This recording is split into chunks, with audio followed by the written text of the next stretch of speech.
about the Italian mafia, right? The Italian mafia, they don't look at themselves as Italian. It's a family in Sicily. And a family in Sicily is connected to another family in the Bronx, New York, to another family in France, to another family in Las Vegas. So they've built a mafia network where they know each other. They may carry an Italian passport, but they're not Italian. They may carry a US passport, but they are not American. They actually operate in the mafia network. The current president of Rwanda, right, was a Ugandan military officer. James Kabarebe, who's today the Rwandan Minister of Regional Cooperation, in 1997 was the Congolese Army Chief of Staff. To understand it, we are talking about people committing crimes. One day they are Ugandans, one day they are Rwandans, one day they are Congolese. So if we don't study what has happened in the Congo from 96 to now, we will believe that removing Kabila from power and replacing him with Tshisekedi changes the situation. Carrie Norton from Le Monde and RFI, Radio France Internationale. Can you tell us, you kept saying that you're under attack from the FDLR. Can you tell us what was the last attack from FDLR before the Goma battle? Just recently, what was the last attack from FDLR? You said that you got chased out in 1997. Is that correct? That is correct. Yes. You were chased out by who?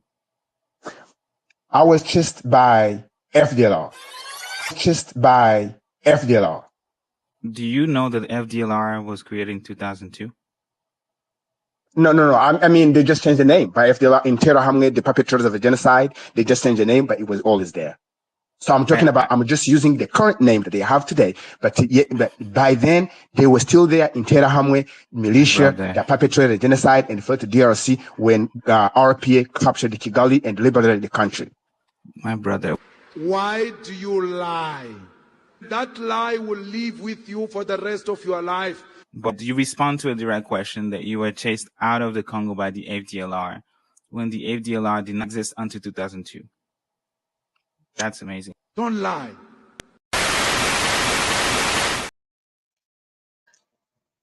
Happy Friday, folks. Welcome to Congo Unfiltered. And today we have a lot to talk about, a lot to debunk, a lot of stories. Congolese story to share, finally. So I'm your host, like every Friday. My name is Gaëtan Nzowo, for those who don't know. And today we are going to go deep into I'll tell a story that, as you may have seen, you may see on the clip that I'm going to play during this podcast as well as show. And a story, right, that has been used to essentially justify war, justify the occupation, justify the exploitation in the Democratic Republic of the Congo, the DRC, for nearly 3 decades. The FDLR, right? That's literally the keywords in a peace accord signed on June 27th. FDLR mentioned 43 times in the peace accord. In the meantime, M23 was only mentioned 3 times. So FDLR, right? They say Rwanda is in the Congo. Paul Kagame says that Rwanda is in the Congo because of the FDLR. The M23 is saying that they're fighting the FDLR. So they say it's a matter of national security, and we've heard the Minister of Foreign Affairs of Rwanda multiple times emphasize on the needs for Rwanda to have a defensive measure, even if it means being deep into Congolese territory. So it is a matter of national security. That's what Rwanda is saying. They're protecting the people from the genocide perpetrator hiding in the Congolese forest. But is that really the full truth, right? And that's what we're going to discuss. Or is it the perfect excuse for something that is far more profitable, like we've seen? And I spent 3 hours last Friday to go line by line all the way to the annex to break down the peace accord, read with you and explain the meaning of the peace accord, and even let you read it yourself, right? So today, again, we're going to do a similar exercise. We're going to break down who the FDLR are, right? I'm no expert, so everything that I'm going to present to you out there, credible source. The United Nations will be the main source that we are going to use in this show. We're gonna take a look at historical roots of in the Interahamwe. Interahamwe, because we went from Interahamwe, who perpetrated the 1994 genocide in Rwanda, during which 800,000 to 2 million Tutsis and moderate Hutu were killed, to in 2000, the year 2000, the creation of the FDLR, which we will see during this show was a separate entity because they were not really mentioned in the early accord that was signed. And I'm talking about the Pretoria Accord in 2002 that was mostly talking or emphasizing on the Interahamwe, right? So the historical roots in the Interahamwe, what the UN has said for over 20 years, and how the FDLR, how the Interahamwe, a group once a real threat, has become a phantom enemy used to mask the plunder of Congo's riches. It's not me saying that. It is the United States, it is the United Nations, and we are going to look at those sources as well. So we're going to get into it. So welcome back. Happy Friday. If y'all are driving, it's 6:25 Eastern time. If you're on your way back home, you're finishing up work, tuning in, that's the perfect show to put on and just listen, right? As you commuting back home. If you still at work and you're in a Pacific Northwest and you still at work, you're about to finish up, you need some energy to help you finish the day, this is the show to tune in and hear about Congo, hear about the myth of the FDLR. So what is really the FDLR? We're gonna dig into that. We put this up. So, and again, this is, as you can see, this is the United Nations link, and everything started in, I will say, there's a lot to say in talking about a history, right? But everything kind of started in April, actually the day before, April 6th, when the plane carrying the president of Burundi and Rwanda at the time, it was President Habyarimana, was shot down in Kigali, killing all people aboard. So April 6, 1994, an aircraft carrying President Habyarimana of Rwanda, President Interahamwe of Burundi crashed at Kigali airport, killing all those on board. The two presidents had been attending a regional meeting at Dar es Salaam, responsibility for the rockets. Attack that brought down the plane remains disputed. So that's essentially when, the day after this attack, that's when the genocide happened, right? That's when the Interahamwe, which was youth militia of the Hutu-led government in Rwanda in 1994. So they were essentially the main forces that carried out against the Tutsi, killing over 800,000 to 1 million people in about a span of 100 days, give or take. So that's essentially the beginning of the FDLR, but I just of the Interahamwe. But I wonder if I should actually go a little bit far back for y'all to kind of have the story, because we're talking about Rwanda today, led by Paul Kagame. We're talking about everything that led to the creation of Interahamwe. And I think the RPF is also very, very, very important. So I'm going to try to go a little bit far, a little bit back for people to really understand. I think I'm going to just start. I think I'm going to start here, right here. So Rwanda is admitted as a UN member state. It's very important for me to say that we are on September 18th, 1962, which means that that Rwanda accepted by joining and becoming a member state. The government of Rwanda, until today, accepted to abide by international law, abides by the law that makes the UN what it is today, right?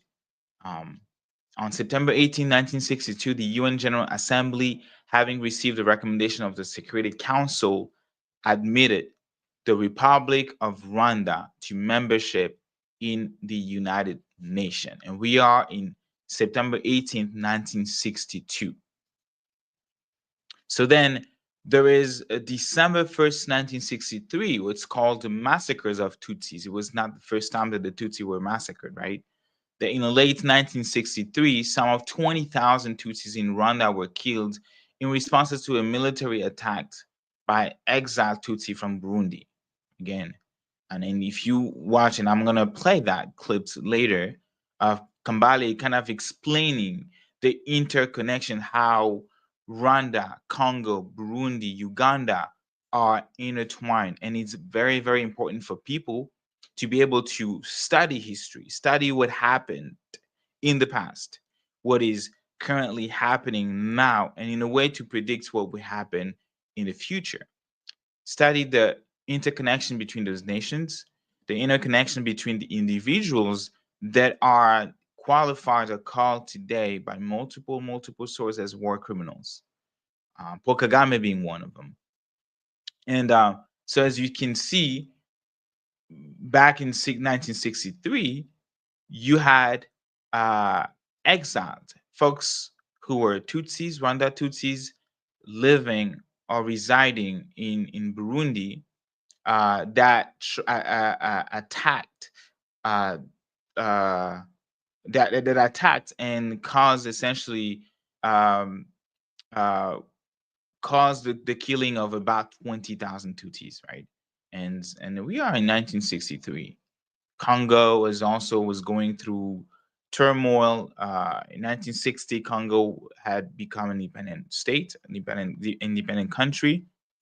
1961, Patrice Lumumba, less than 6 months after he was democratically elected prime minister, he was brutally assassinated.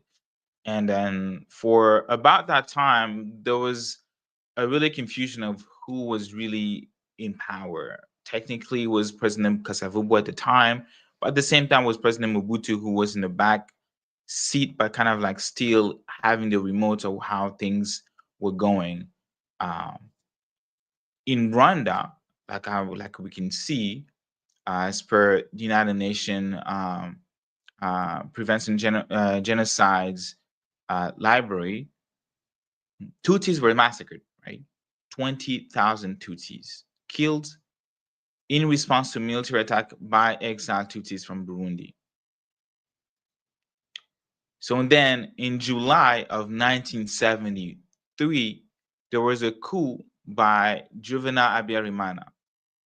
So in 1973, the Army Chief of Staff Juvenal Habyarimana, another Hutu, took control of Rwanda in a bloodless coup. He set up one-party states.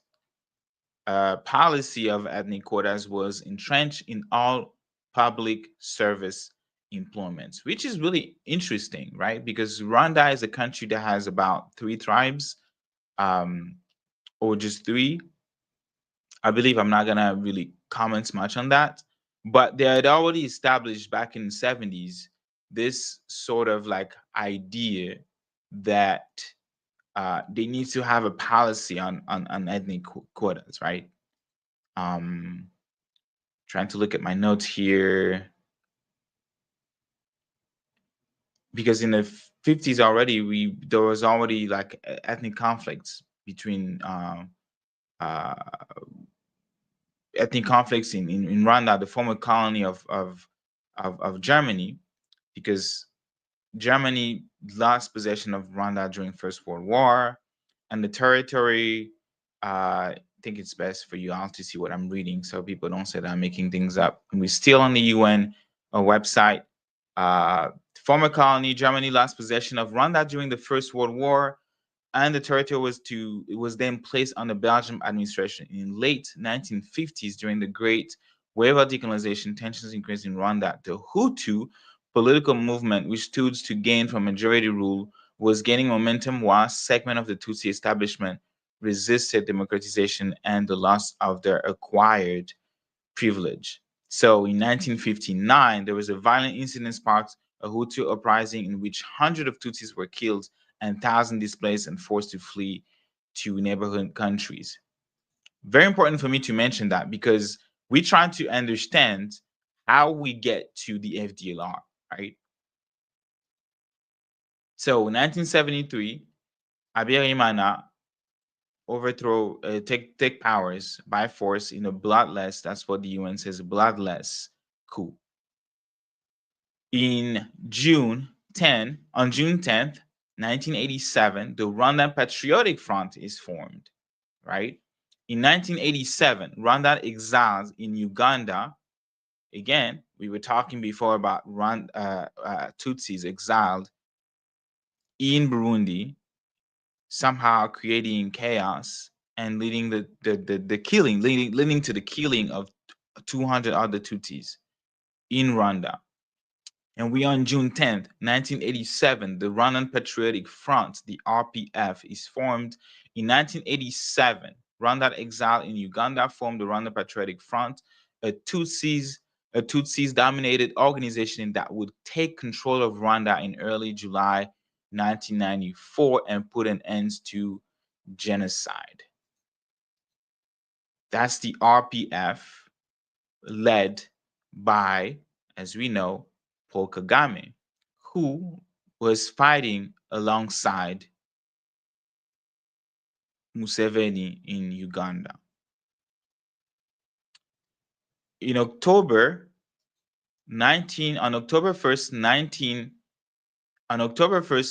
1990, the RPF launched a major attack on Rwanda from Uganda with a force of 7,000 fighters.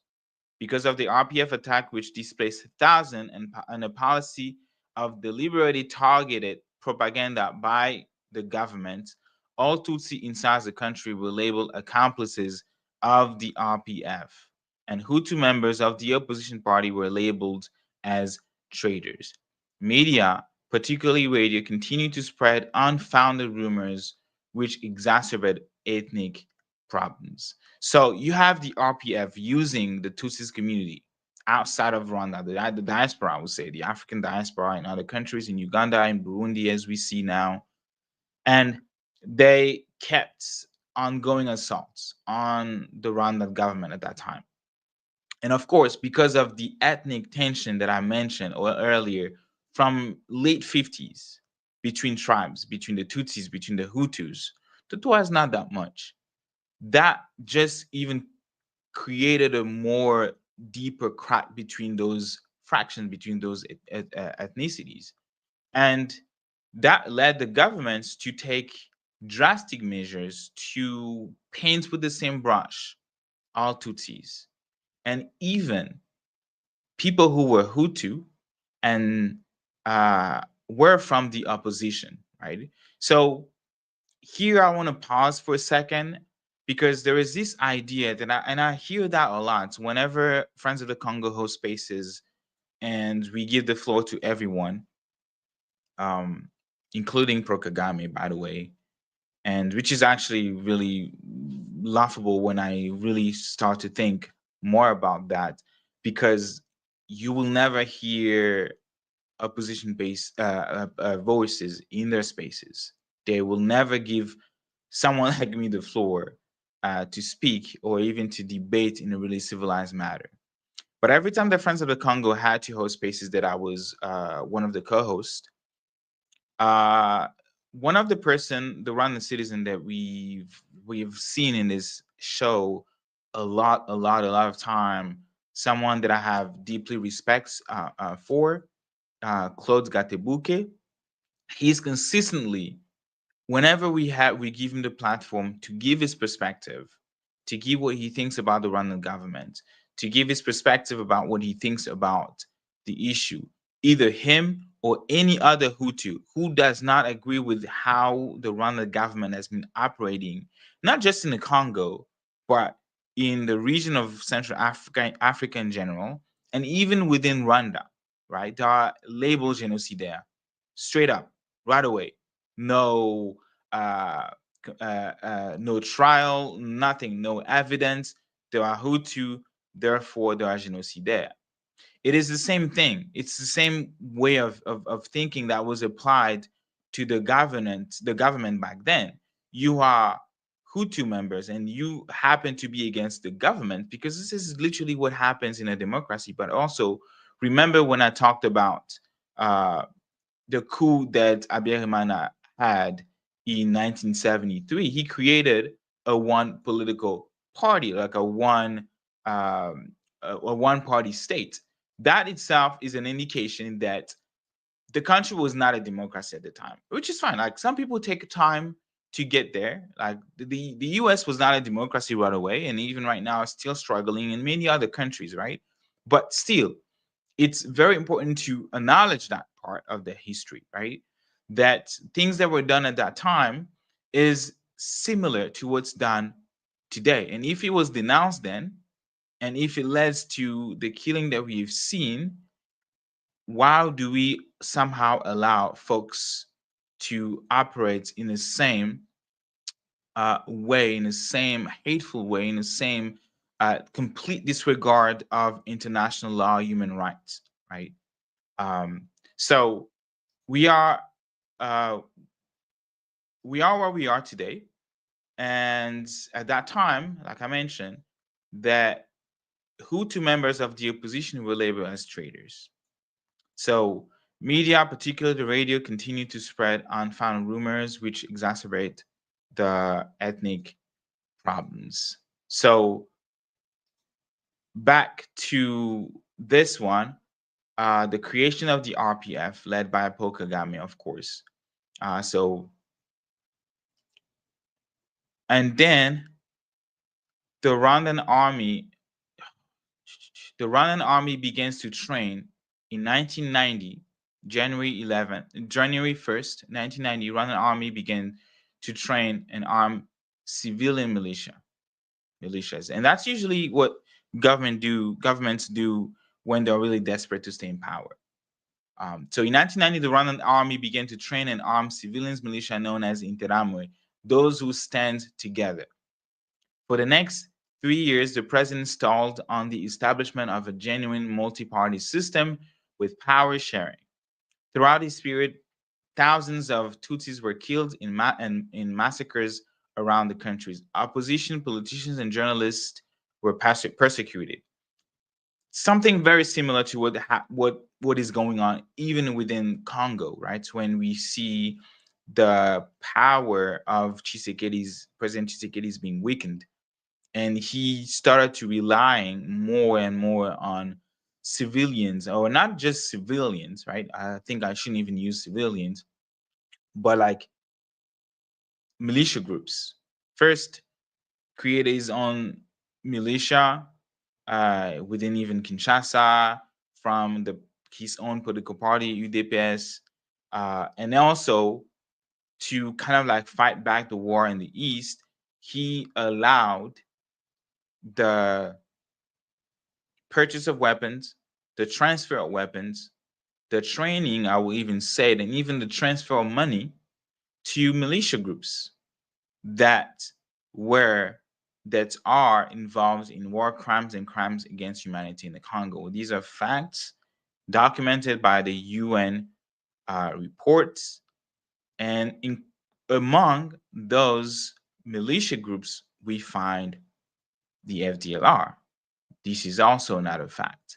So you see that in Rwanda, in 1990, 35 years ago, they were doing the exact same thing, right? And that led for opposition politicians and journalists to be persecuted. The exact same thing that we see today in Rwanda, who's persecuting his own citizen. Paul Kagame is persecuting his own citizen. Even overseas, even outside of Rwanda, killing dissident, killing those who don't share the same values, same opinion as him, tracking journalists, smearing them, right?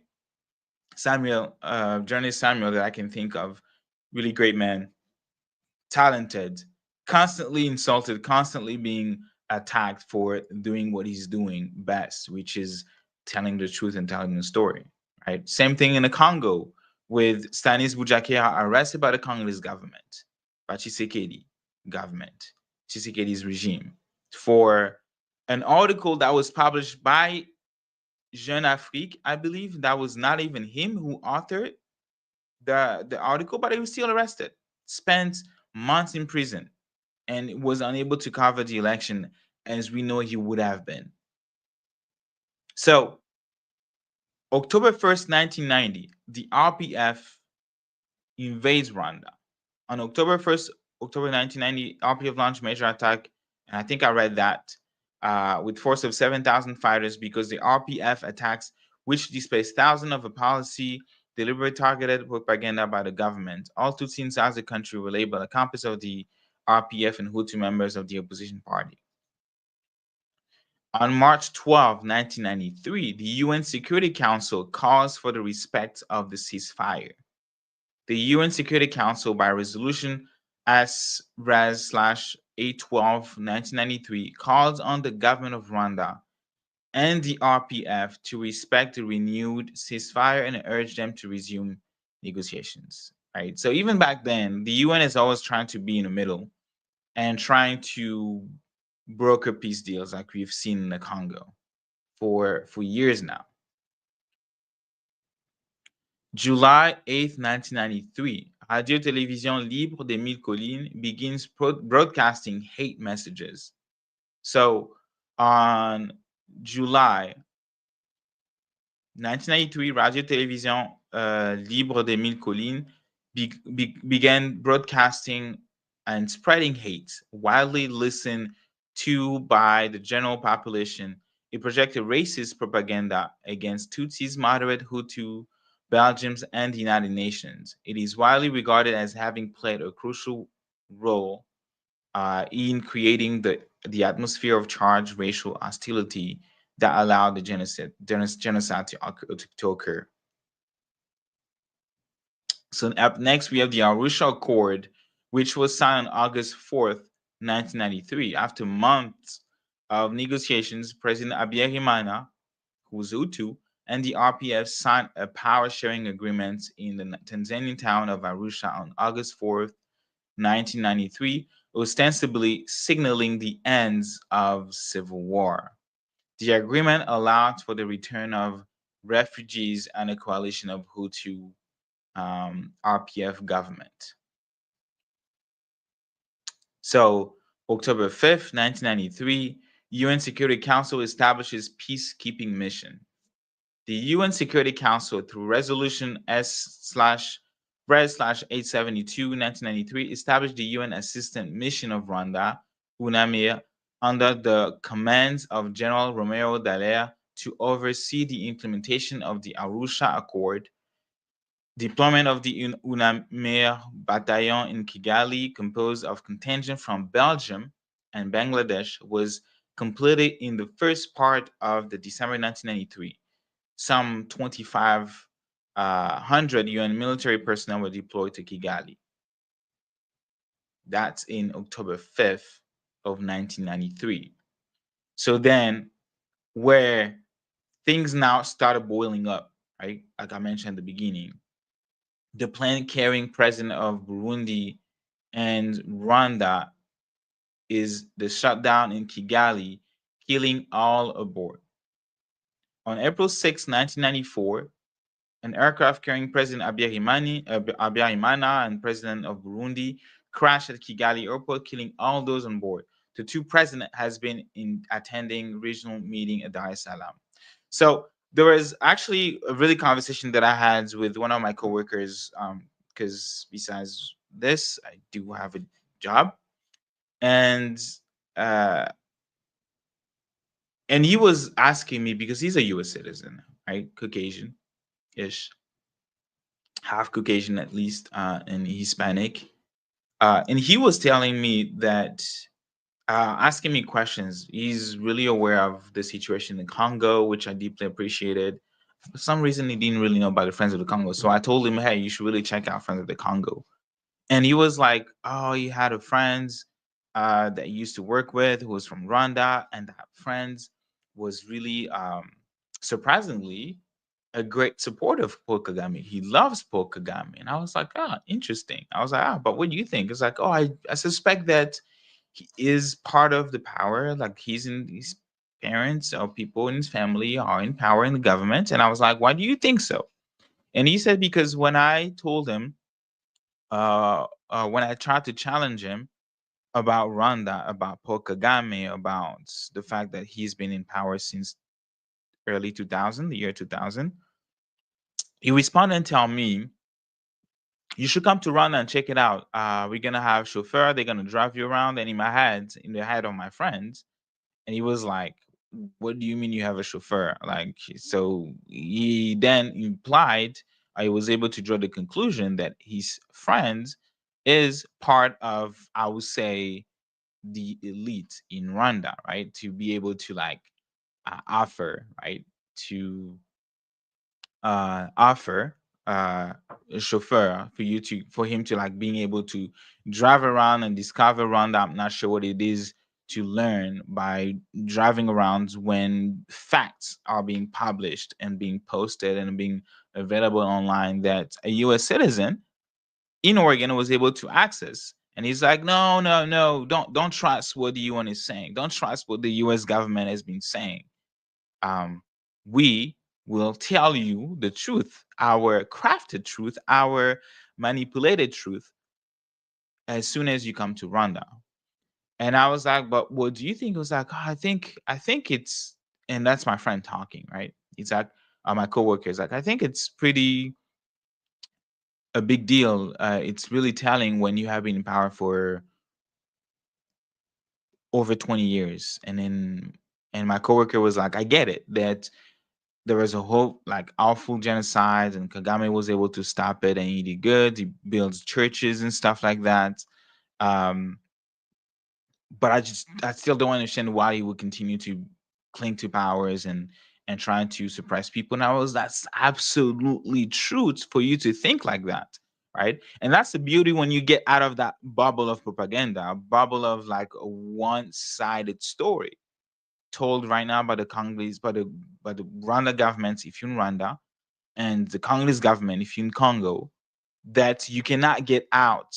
You still sucked in unless you somehow have access to information. And once you start telling different stories, sharing different stories, you are labeled the enemy of the state. You are somehow labeled a traitor, right? And he asked me then a real question, a deep, deep, deep, deep question during our site visit and our way to our site visit. He was like, do you think that Paul Kagame shut down that plane? Because there was no evidence. And he's right, right? And I was like, well, let's just pause a second. Like, the problem is not that there isn't any evidence. The issue is that they were not even able to move forward and actually try the people involved and investigate, let the investigation goes all the way to the end, because Paul Kagame had some powerful folks to help him. Paul Kagame had some powerful ally to help him shield from any sort of accountability, right? And I'm trying to see if I can pull up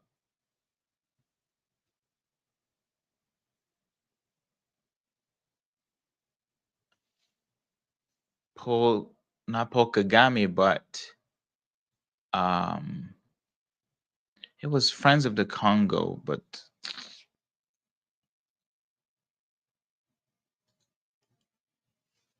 this is a declassified, that's on Declassified UK. It says that Boris Johnson prevented the arrest of Rwanda minister blamed for refugee crisis, right? And again, that's just an example of like how these folks have power. These folks know people that can shield them from judicial accountability. General James Kabarebe was given immunity to visit Britain despite being wanted in Europe and accused of directing a militia that displaced 140,000 people. When Boris Johnson announced his plan as prime minister to deport migrants to Rwanda, he promised he would reduce the number of refugees crossing the channel. Yet, while running the Foreign Office for a few years, Johnson quietly gave immunity from prosecution to Rwanda defense minister, a former soldier accused of sparking some of Africa's worst war and refugee crisis. So, very important, this part, given immunity, and that's in the UK, right? And immunity for what? What had happened? Well, you see.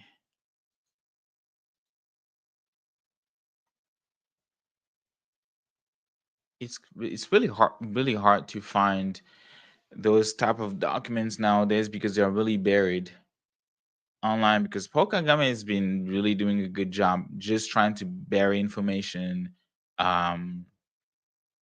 So we do our best to keep records, to share what we know, to just inform, because people have the rights to know, right? So this was published by Friends of the Congo. We were able to archive this. Let me zoom in. It is International Criminal Tribunal of Rwanda, Tribunal Pénal International pour le Rwanda. Transmission of official document received from Madrid, Spain, in response to the ICTR note verbal dated March 18, 2008, and reference. So let me see what's really pertinent that I really want to share with you guys.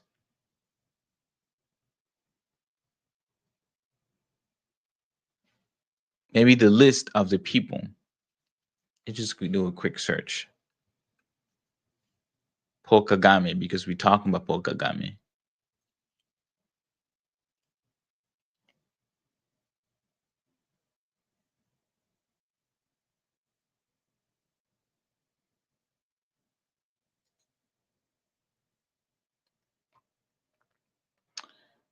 So they gave a lot of points, and we are point 9 right now, right here. But they gave a lot of points, essentially justifying the warrants, like why they need to issue that indictment, why they need to have those folks, like CNN has shared here, not like Spanish judge indicts 40 Rwandan military officer for genocide. That's the Spanish court in 2008, right? And it gave a lot of reasons and on why that's even the case. And on the point 9, it's very interesting, because on point 9, they said that as from that moment, orders from the military high commands were given by Paul Kagame and James Kabarebe to attack the Force Armée Rwandaise in pursuance of a previously designed operation, the initial operation for the final stage of seizing power. So,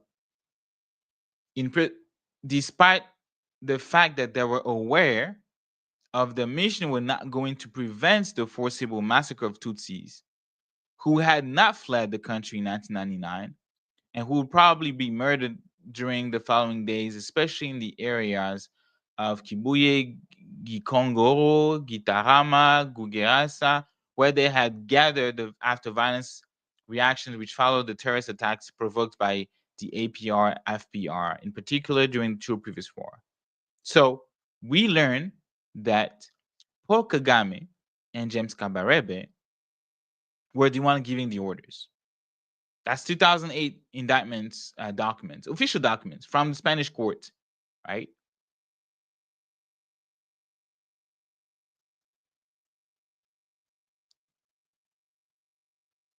So later in August 1992, while he was attending a meeting in Mulindi General Headquarters, Rwanda, he verified that the FPR was not really interested in peace.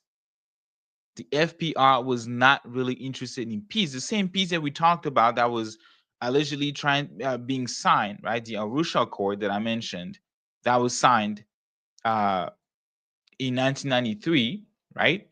August 4th, 1993, between President Habyarimana who's Hutu and the RPF.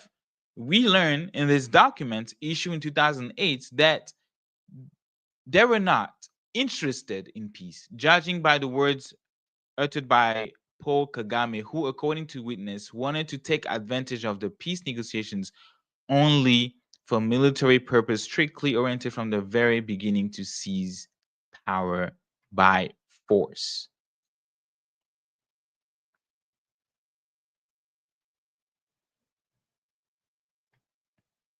Very interesting thing that we learn. And of course, very important for me to mention that this journalist, after referring to Paul Kagame's military training in the USA, as well as training of his forces in ground air to missile operation, referring to the investigation which at the time was already being carried out by the French judge in connection with the presidential attack, pointed out the secret investigation of the CIA regarding the possible victim that the death of the Rwanda president could and end up in suggesting an investigation that the role of the US companies in Central African events. So again, Paul Kagame, who was trained in the US, some even said, and there are evidence out there funded by the US, was able to remain up until today shielded from any sort of accountability.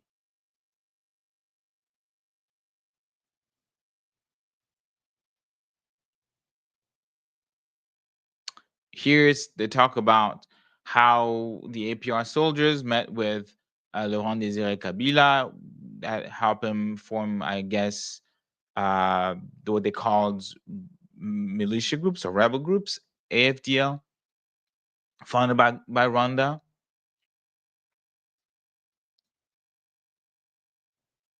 I'm looking for the part that says that they couldn't somehow prosecute Paul Kagame as a head of state. I'm looking for that part. And we are, again, I think it's very important for us to do that exercise together, right? To dig up facts, dig up resources or sources, because we need to understand what's going on, what happened in Rwanda.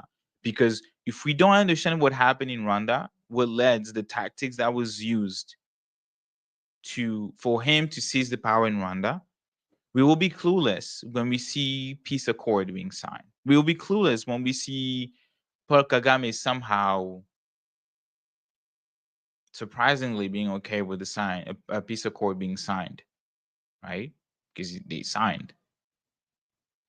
We need to know what had happened previously. What was the consequences of those actions? And when you replicate these things in the Congo, what are the consequences? What could be the consequences for Congolese people as well, right? So another war crimes that is being documented or mentioned here, and according to TAP 043, that's the name, the code name for a witness. Obviously, they want that witness to be anonymous. So the political military purpose of these operations was to kill everybody, as ordered by the commanding officer of high command, Major General Paul Kagame, by hierarchical order to the commanding officer of the Bravo Battalion, Colonel Twaira Dodo, previously mentioned by this witness. So they wanted to kill everybody. Paul Kagame wanted to kill everyone, right?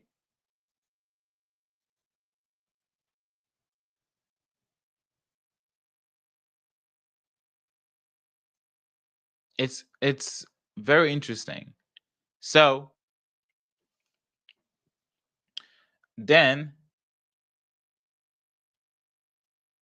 right now they're talking about an operation that led to the killing of folks, of civilians, and they're trying to go and mention the people involved into that. I'm not gonna dive deep because I'm still looking for that part. And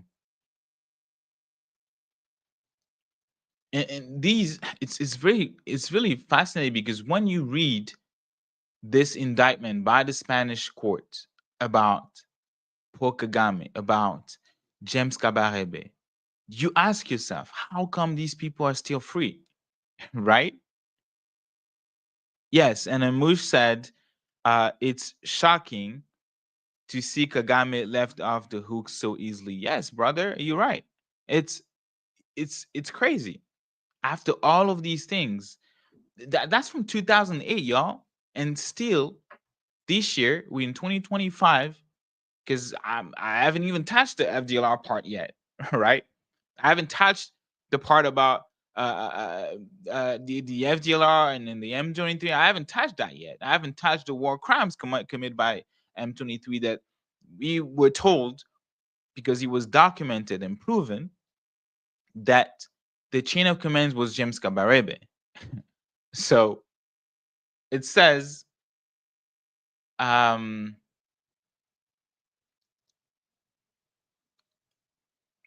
I'm gonna go next. This is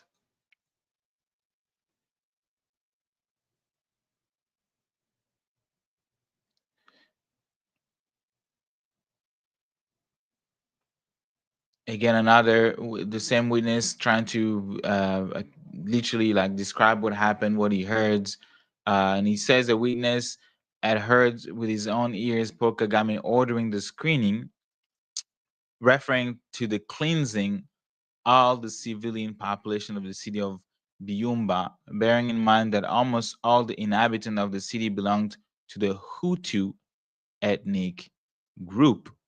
Again, another, and this is after the 1994 genocides, right? Like they're already in power, they're already leading Rwanda right now, and yes, denounce the politics of the government at the time, undemocratic. They were trying, they were arming civilians that they turned into militia groups, Interahamwe, that kills 800 to 1 million Tutsis, including Hutus, moderate Hutus, and now we are assisting to something similar, even I would say probably worse, because President Abiyarimana never ordered the killing, in my knowledge. And if there are people in the chat that want to correct me, they can go ahead. But in my knowledge, never really ordered directly the killing of civilians, right? And it says that even his coup was bloodless, no blood when he got to power, right? But we had witnessed that the prosecution, that the courts, the Spanish court, the Spanish justice system had in the possession testimony, right? That witness heard directly that Paul Kagame ordered the cleansing of our population, that he knew the vast majority, if not almost all, were Hutu, right?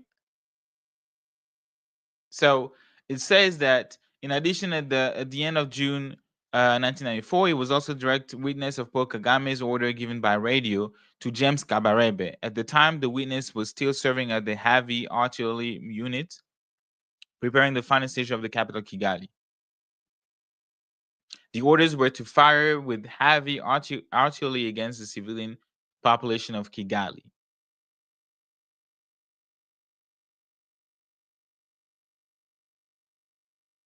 And more information regarding that, about what Paul Kagame has said directly, the more details regarding that operation here.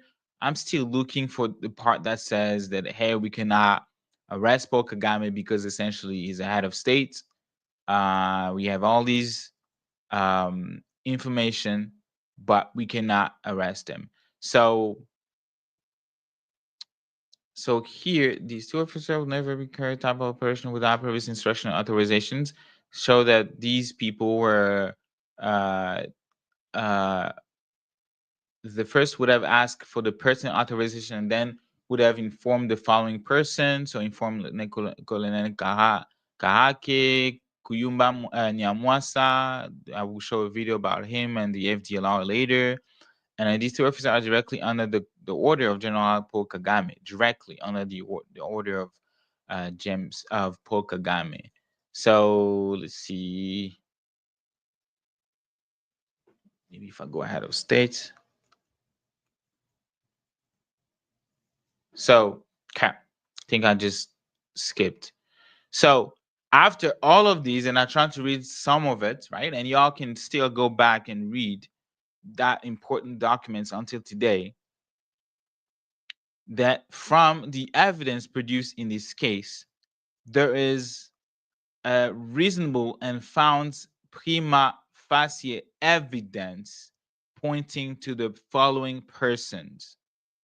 One, very first person mentioned there, President of the Republic of Rwanda, head of state, and high commanding officer of the Rwanda's Army, Rwanda Defense Force, RDF, former APR, Rwanda's Patriotic Army. Prima facie evidence is inferred from the proceeding carried out so far as being sufficient to accuse him of having participated in the criminal conduct which constitute the offenses contained in paragraphs A, B, C, D, E, and F of the previous points. I want y'all to together, I want all of us to go back and see what are these offenses. Previous points. A, B, C, D, E, F. Let's go back to the previous points. I want to know what are these points. What are the crimes that they said that Paul Kagame committed that he needs to be arrested for? Point A. What is this? Okay. I think this is it.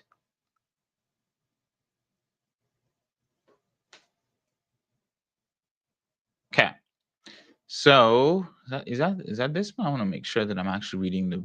Oh, there you go. This is F. So I have to go back. Bear with me, folks. These are important documents that are buried right now in the internet.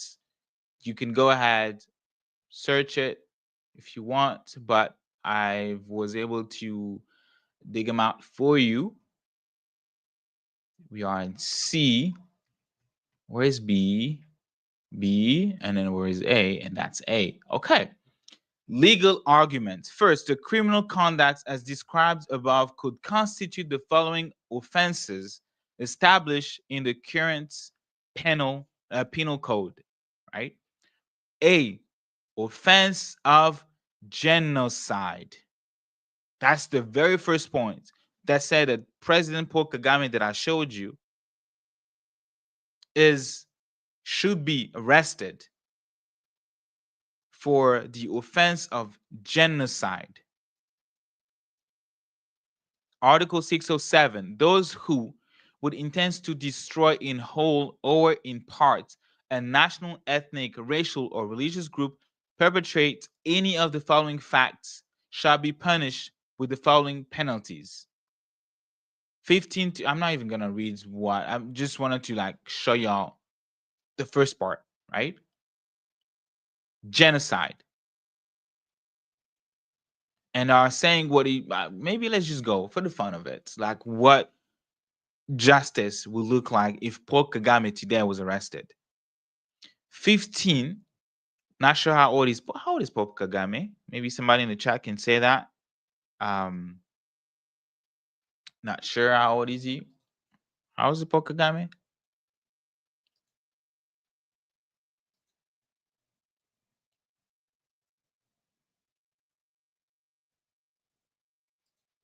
Not sure how old is he, but anyways, maybe time for y'all to shine and respond chats in the comment section. But it says that 15 to 20 years of imprisonment if any members of the group were killed. If two or more aggravating circumstances concur, penalty in higher grade shall be imposed. 2. 15 to 20 years of imprisonment if any member of the group were sexually assaulted or if any of the injuries established in Article 149 are caused. 8 to 15 years in prison. So you just do the math. 15 to 20 years, 15 to 20 years, 8 to 15 years. If the groups of any of the individuals were subject to condition which would jeopardize their lives or seriously damage their health, and some of the injury established in Article 150 are caused. 4. Same penalty imposed if the forced displacement of the group or its members is carried out if measures are imposed with the intention of destroying the group lifestyle or births within the groups, or if individuals are forcibly removed from one group to another. 5. 4 to 8 years imprisonment if any of other injuries different to those established in paragraphs 2nd, 3rd of the sub-articles. And then 2, the dissemination by means of ideas of doctrines negating or justifying the offense specified in sub-article 1 or intending to rehabilitate regimes and institutions, and the practice which support the generations of the same shall be punished with penalty of 1 to 2 years imprisonment. So A, we have genocide. Paul Kagame, check the box. Not just Paul Kagame, and we're going to go through this, don't worry about y'all. We're going to go through that list. B, offense against humanity.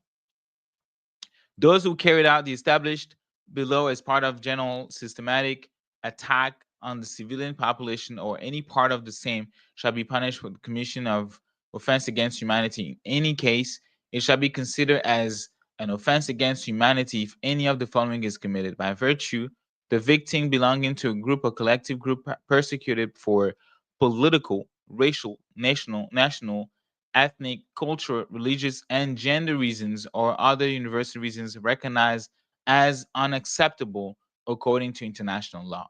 In the context of any institution, that's the second, institutionalized regime adopted by a social group for the systematic oppression or domination over other racial groups and with intents to maintain that regime. Those who commit, I'm not going to go there. That's essentially like how long they think that they should spend the rest of the time in jail.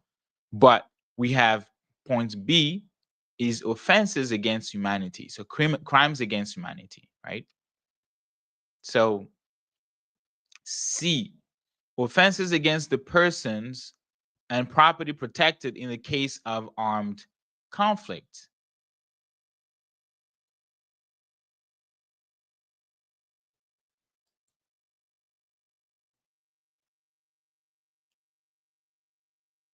To the effect of this chapter, protected persons signify the wounded, the sick, shipwrecked, and the health and religious person protected by 1 and 2 Geneva Conventions of August 12, 1949. So essentially, you attack non-combatant folks, people who are not participating in any way, shape, or form to the conflict, do not have weapons, are not active military.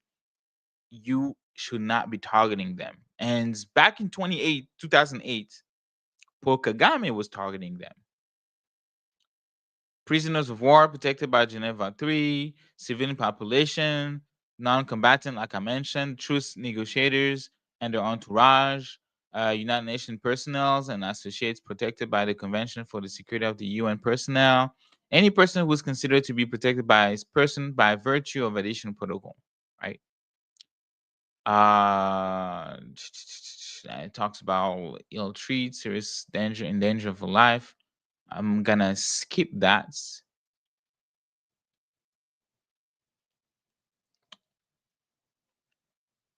Where is attack on property? I think okay. And then D, common provision. Incitement, conspiracy, and proposition to commit the offense established in this caption shall be punished with a penalty 1 to 2 grades lower than the penalty which would otherwise correspond to the same offense. So, and then that was D, and now E, belonging to a terrorist organization. Illegal associations are punishable, the following being considered as such. Second, armed groups, organization, or terrorist group. Penalty applicable to the illegal association foreseen in Article 5112.2 in the case foreseen in the previous article second. And again, they said how long they think that person should spend in jail. Excuse me. And then F, terrorist act, attacks on person. Those who belonging to acting in the service or in collaboration with the armed groups, organizations, or terrorist groups as described in the previous article carry out attacks on persons shall be punishable. And then they go ahead and mention what. So we already at F, right? And I'm gonna go then back to what it was saying about our person of interest, Paul Kagame.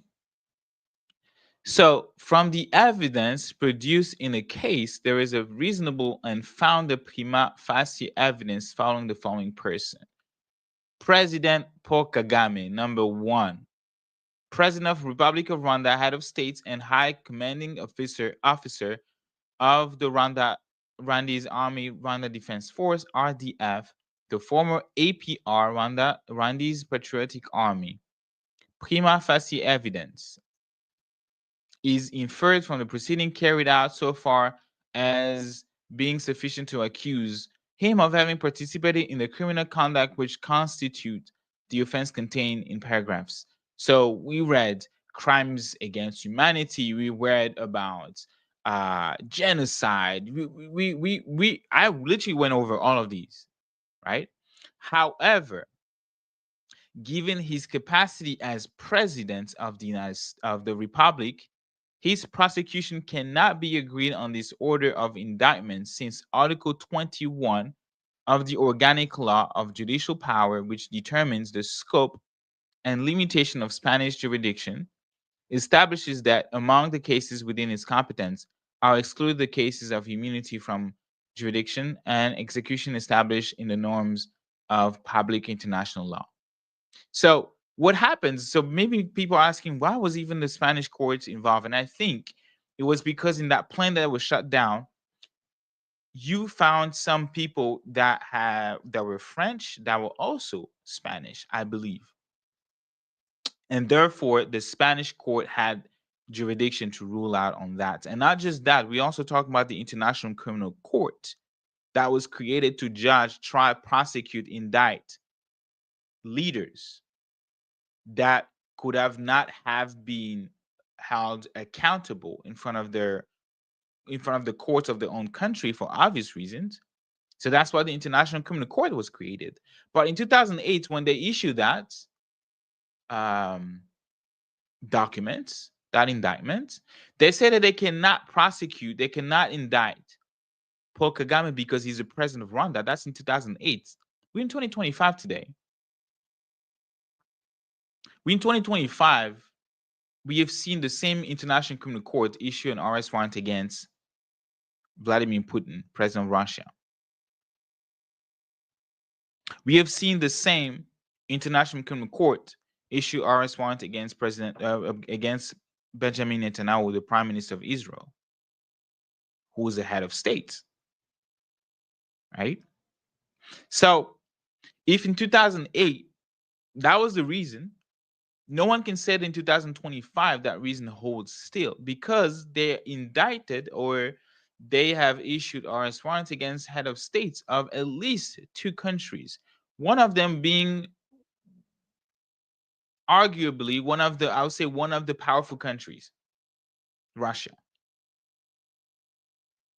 who has a veto power at the United Nations, the United Nations Security Council. One of the 5. Because you have the US, you have the UK, you have France, you have China, and then you have Russia. They have veto power. The country has a veto power. But the leader today is wanted for war crimes, crimes against humanity. 2025. Benjamin Netanyahu, Prime Minister of Israel, the Jewish state, one of the strongest, if not the most, I would say, faithful ally of the US for years, for reasons that are obvious, right? And some president even said that they had a moral obligation to defend Israel, right?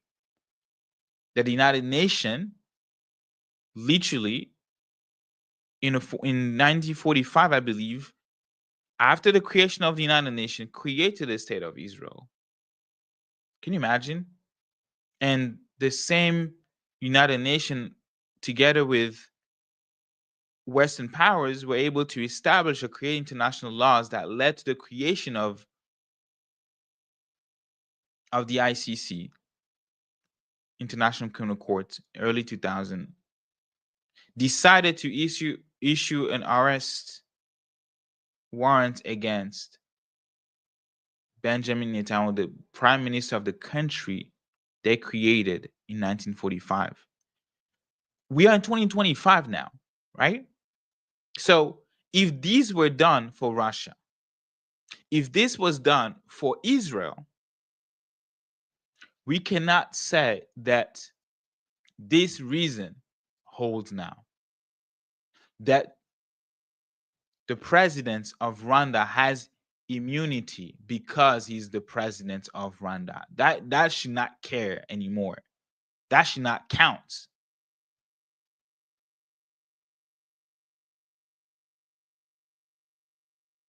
And they say here, in the sense, if we review the judicial precedents relating to this matter, we must conclude that the national courts are incompetent to hear this case. In 2025, the ICC, or even the Spanish court, or any country that is deemed to be friends of human rights laws, of international law, cannot deem themselves incompetent to hear a case of war crimes and crimes against humanity against Paul Kagame. And it wasn't just Paul Kagame, and I mentioned that a lot of folks there on that list, right? And he was only the first one, and they wrote a lot. Jesus. Second on the list, because remember, CNN reported 40 were indicted. The second on the list was General James Kabarebe. Currently the head of, well, he's currently the minister, because this is 2008. At that time, he was a head of general staff of the Rwandan army, formerly designated as APR, Rwandan Patriotic Army. From the proceeding carried out so far, prima facie evidence points to his participation in the following criminal acts. And by the way, James Kabarebe is under sanction. I believe, no, for sure, he's under US sanction. The United States sanctioned James Kabarebe recently. And I believe he's also under sanction by the European Union, but don't quote me on that. But 100%, I can guarantee you, I can bet however money you want, that the United States sanctioned James Kabarebe recently. And he says that he is guilty, but not guilty, because there's no really, but at least there is enough evidence to prosecute the man for having allegedly committed the following acts.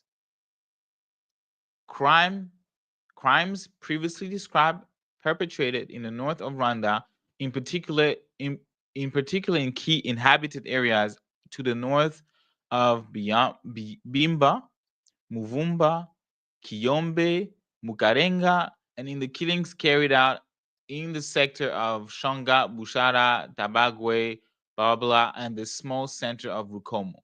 He will be one of the persons most responsible. He will be one of the persons most responsible for the action carried out by the network commando. He would have passed on Paul Kagame's order to carry out the attack which caused the death of President Habyarimana and other deaths. Sorry that it took me that long to get to that point, but I think it was really important for me to lay the foundation of the conversation that we're talking about. He would have passed on Paul Kagame's order to carry out the attack which caused the death of President Habyarimana and other deaths. This is the Spanish, this is not Friends of the Congo who's talking. This is not Gaëtan who's talking. This is the Spanish court that was indicting Rwanda's leaders for war crimes and crimes of humanity, and also holding them accountable for the genocide that took place in Rwanda, because the plan carrying the president of Rwanda at the time was shut down. And that, of course, along with other and many things, right, led to subsequent events, including the genocide.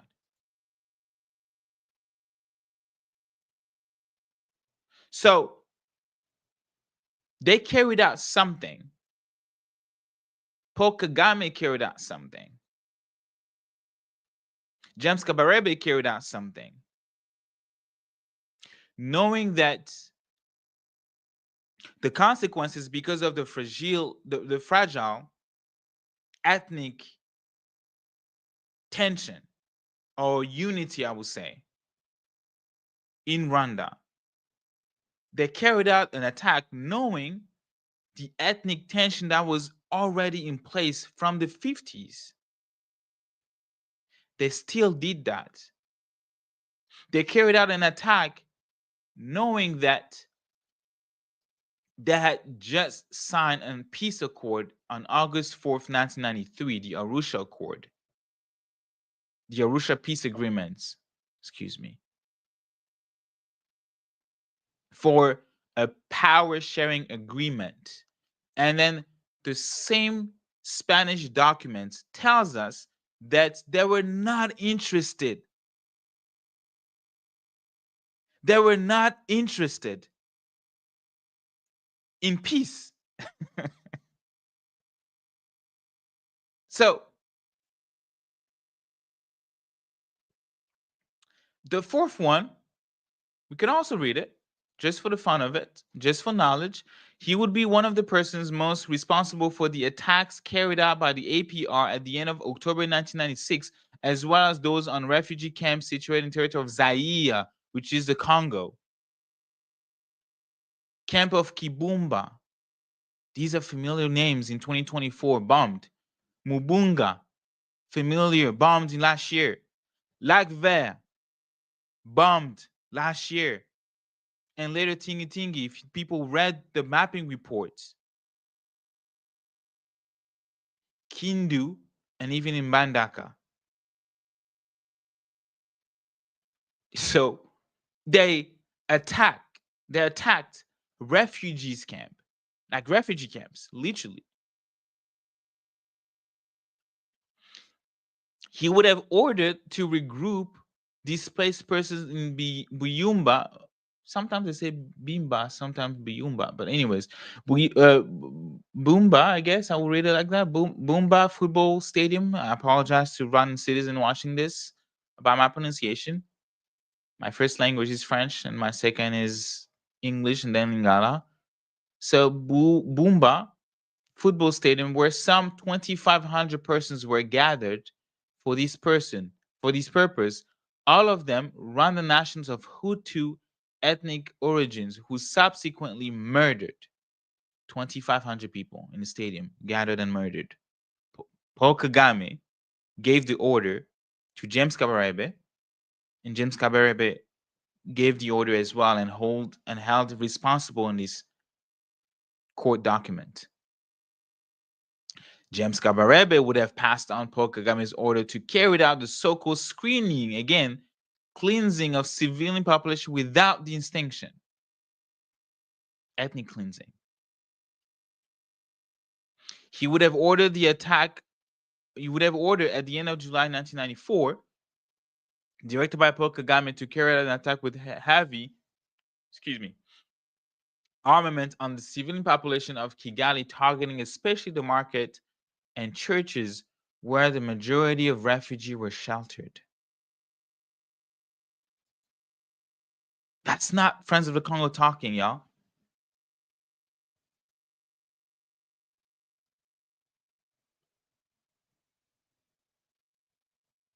This is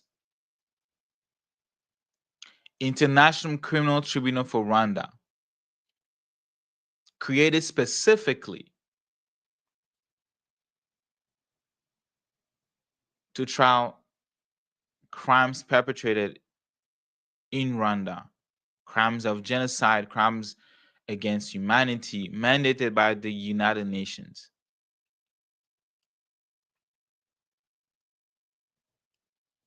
So I think why I wanted to really show you guys this, right? Because we're talking about the Congo. It's Congo Unfiltered, right?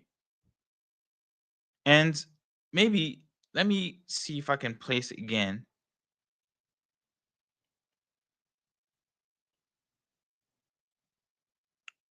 Kambali's video on African Stream,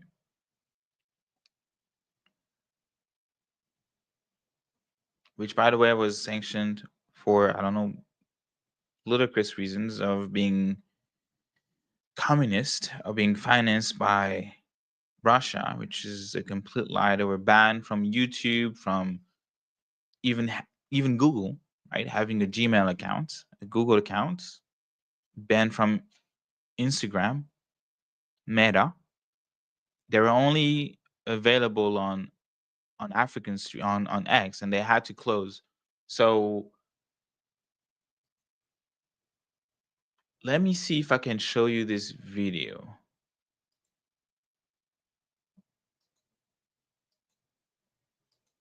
I think it's still loading. I will show you as soon as it loads about why it is very important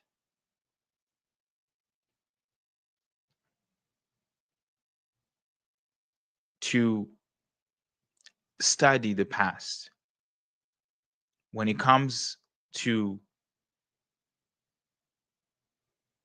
the issue of the Congo. It's very important for us to know what's going on. It's very important for us to know what had happened in Rwanda. It's very important for us to know who we are dealing with.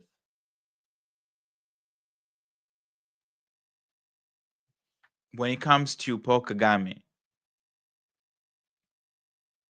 when it comes to James Kabarebe, when it comes to this conglomerate of criminal,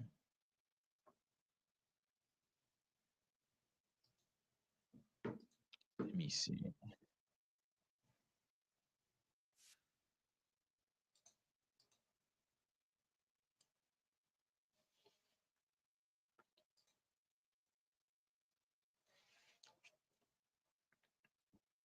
Okay. When you think about the Italian mafia, right? The Italian mafia, they don't look at themselves as Italian. It's a family in Sicily, and Oops. Let me do this.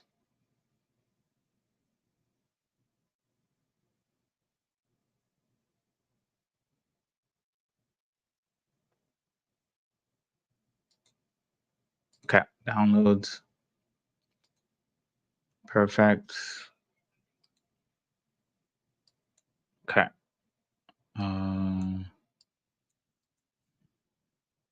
Technology.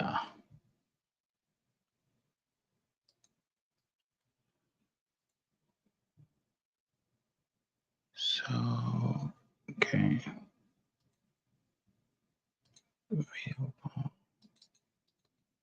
About the Italian mafia, right? The Italian mafia, they don't look at themselves as Italian. It's a family in Sicily. And the family in Sicily is connected to another family in the Bronx, New York, to another family in France, to another family in Las Vegas. So they've built a mafia network where they know each other. They may carry an Italian passport, but they're not Italian. They may carry a US passport, but they are not American. They actually operate in the mafia network. The current president of Rwanda, right, was a Ugandan military officer, James Kabarebe, who's today the Rwandan Minister of Regional Cooperation. In 1997, was the Congolese Army Chief of Staff. To understand it, we are talking about people committing crimes. One day they are Ugandans, one day they are Rwandans, one day they are Congolese. So if we don't study what has happened in the Congo from 96 to now, we will believe that removing Kabila from power and replacing it with Tshisekedi changes the situation.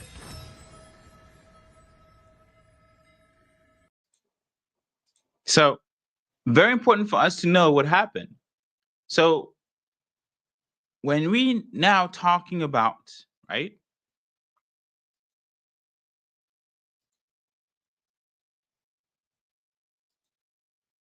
when we talking about the Interahamwe that I mentioned earlier, was a youth militia who led government. And I kind of like gave the background stories, and I really went deep, right, to contextualize this and how they were armed, trained by the government at that time. And also because of the ethnic tension already in place after the assassination of the president of Rwanda, Habyarimana, that, where did it go? Let me share my screen. Y'all need to see what I'm saying.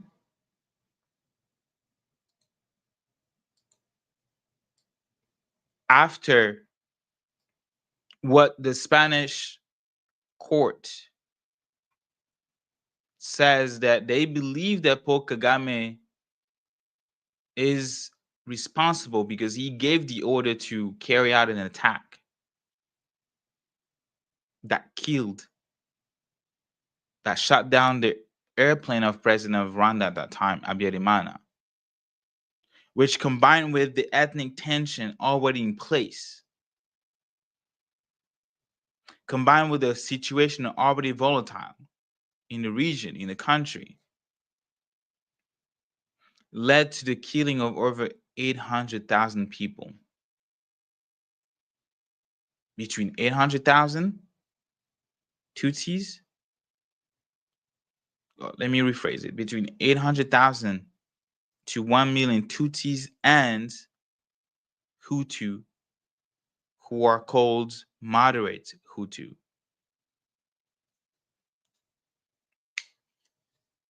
People who somehow were able to arbor, hide, or even be married to Tutsis were also killed in the process. That when the genocide ended and the Rwanda Patriotic Front, which was led by Paul Kagame, took over Kigali, right? We had, that was also mentioned, thousands of Hutu fighters, soldiers, civilians that fled in Eastern Congo, at that time called Zaire. And among them, there were Interahamwe, or ex-Force Armée Rwandaise, if you want to say. Right? And that's the aftermath of the 1994 genocide, right? But then At that time, when you read documents, United Nations, right, report, and just to be transparent with y'all, I'm reading right now the United Nations report S/2002/1146 report. Paragraph, and at that time, the secretary was Kofi Annan. May his soul rest in peace. Paragraph 65. We're in 2002, right? Very important to know the context and where we are, when we are in a timeline. Paragraph 65 of that report that talks about specifically area controlled by Rwanda's backed militia. I skipped a pass right here. Rwanda controlled area, right? I'm gonna zoom in for y'all to like see it. 65. The claims of Rwanda concerning its security have justified the continuing presence of its armed forces, whose real long-term purpose is, to use the term employed by the Congo desk of the Rwanda Patriotic Army, to secure property. That was the long-term purpose. Secure Congolese property, I should say that. Secure Congolese minerals, I should say that. Secure Congolese land. Because when the title says Rwanda controlled area, what they really mean to say is occupied Congolese territory. Because that area in 2002 was occupied. Just like today, the same area today occupied. At that time, it was the RCD, Rassemblement Congolais pour la Démocratie. In 2025, it's the M23, Mouvement du 23 Mars. I keep reading. Rwanda's leader have succeeded in persuading the international community that their military presence in the Eastern Democratic Republic of the Congo protect the country against hostile groups in the DRC who they claim are actively mounting an invasion against them.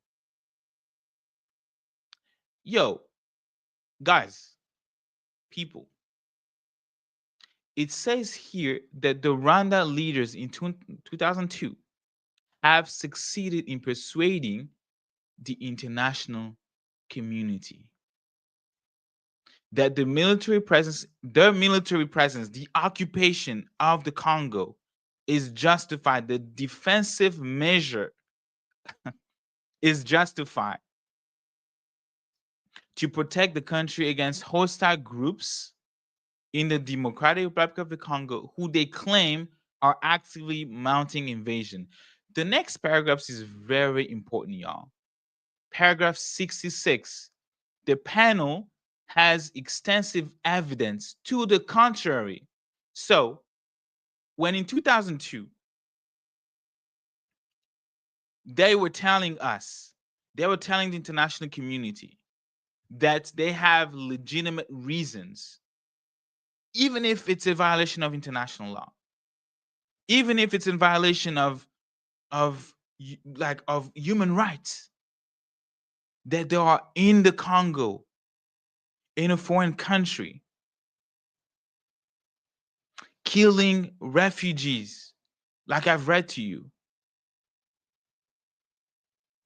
displacing refugees, displacing people, creating like literally the Congolese people refugees in their own country, that they somehow convinced the international community that that was a legitimate reason, that they had a legitimate reason to invade, plunder, killed, and occupy the Congo. The expert says that they have extensive evidence to the contrary, that those hostile groups, Interahamwe at the time, were not actively mounting invasion against them. That's in 2002.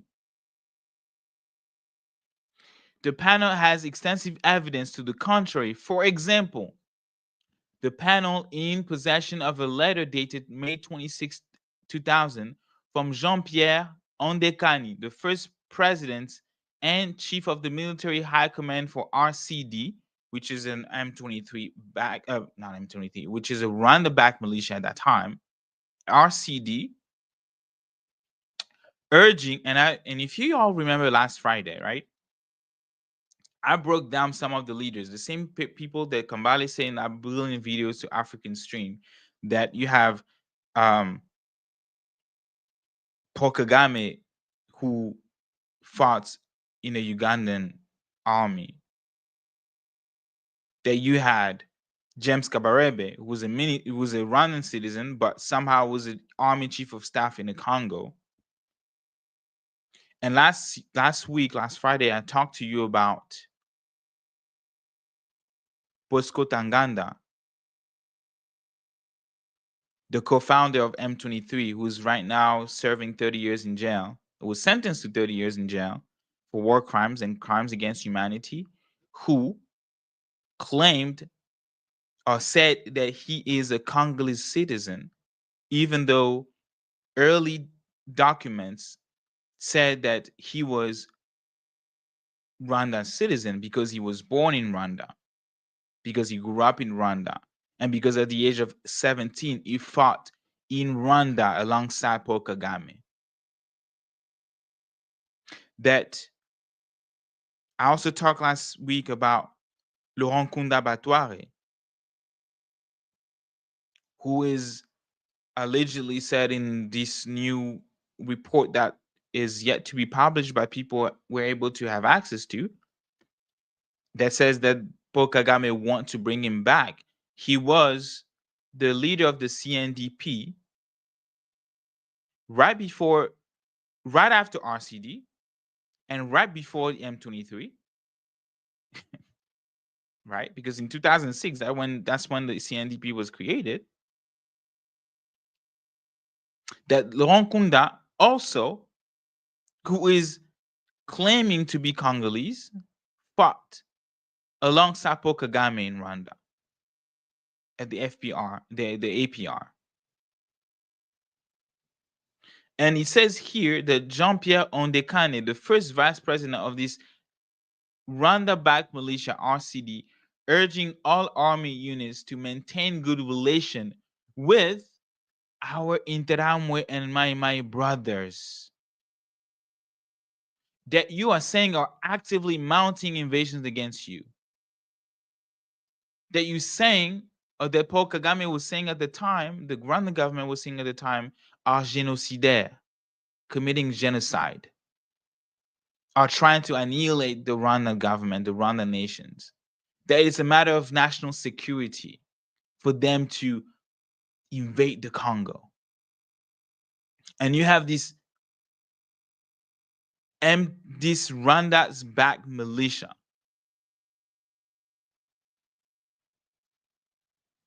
saying that they need to maintain a good relation with their Interahamwe brothers. And further, if necessary, to let them exploit the subsoil for their survival. We're in 2002, ladies and gentlemen. The FDLR is not even mentioned. We're not even FDLR yet. Because the FDLR was created, this right, is in May 26, 2000. This letter where the vice president of a Rwanda-backed militia says that they should, if necessary, let the Interahamwe that had just slaughtered, killed civilians in 1994 in Rwanda, Tutsis and Hutus, that they are their brothers, that they should let them exploit the subsoil for their survival. And y'all need to understand that when Jean-Pierre Ondekane presented as a Congolese, and I will say he's Congolese, I'm not going to go ahead and question his citizenship, that as it was shown, proven, documented, supported by Rwanda, by Paul Kagame, that he was receiving their funding from Rwanda, the Rwandan government. That when he says that in the letter, you all need to understand it actually comes from higher up, because he doesn't call the shots. That in other words, it is the Rwandan government at that time who is occupying Congolese territories, who has persuaded the international community about their military presence in the eastern DRC, who has persuaded the international community that they are protecting the country, Rwanda, against hostile groups. And with the same breath, they are saying that they need to maintain good relationship with their Interahamwe brothers, that they should let them exploit subsoil for their survival. Do you know why? Because that would continue to justify why they need to be in the Congo in the first place. I want to continue reading. Prominent members of a Congolese Hutu group, Benemugaboumwe, recently began to encourage Hutu living in the DRC, some of them opposition groups, to work instead for the cause of Rwanda in the country. Okay? There's nothing wrong with that. Eugene Serufuli, RCD governor of North Kivu, and reportedly himself a Hutu, has promoted, and I'm going to go up right here, promoted on the base. Oh, wait, hold on. I'm confused.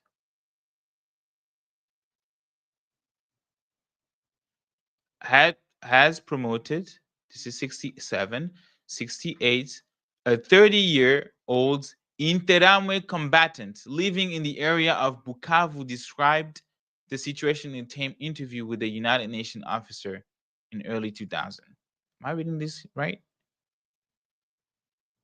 No, I did not. Okay, we're going to try that again. We are paragraph 67. So, Eugene Serufuli, RCD Goma governor of North Kivu province, and reportedly himself a Hutu, has promoted a non-governmental organization, Tous pour la paix, so everyone for peace and democracy, Tous pour la paix, la démocratie, aiming to conscript Hutus of all political persuasions to throw in their lot with the Rwandans. The purpose, as described by the North Kivu Réveil, or North Kivu Awakening, in a circular dated April 16, 2002, has been to express allegiance to Rwanda by joining its effort to control the Eastern DRC. We are in 2002. A 30-year-old Interahamwe combatant living in the area of Bukavu described the situation in a taped interview with the United Nations officer in early 2002. This is important. We haven't fought much with the RPA in the last 2 years. He's Interahamwe, right? Genocidaire. He committed genocide. He's part of the movements that was that the whole world, that the Rwandan government included, told the world that these are the people who committed genocide. These are the people who hate Tutsis. Combatant living in the area of Bukavu, Interahamwe, genocidaire, combatants. But he's saying this, we, meaning the Interahamwe, haven't fought much with the RPA, so the Rwanda Patriotic Army, led by Paul Kagame. In the last 2 years, we think that they are tired of this war like we are. In any case, they aren't here in the Congo to chase us. They, who is they? The Rwanda's Patriotic Army. Like they pretended, the Rwandan government is not in the Congo to chase Interahamwe, is not in the Congo to chase the genocidaires, those who committed genocide, like they pretend. I have seen the gold and coltan mining they do here. We see how they rob the population. These are the reasons for the being here. The RPA come and shoot in the air and raid the villagers' house, but they don't attack us Interahamwe anymore. If you are lucky and you have a big brother in the RPA, he might be able to get you some foods and ammunition. I'm going to pause right there. Why would the Rwandan government do that? Because they want to have excuses to continuously invade the Congo.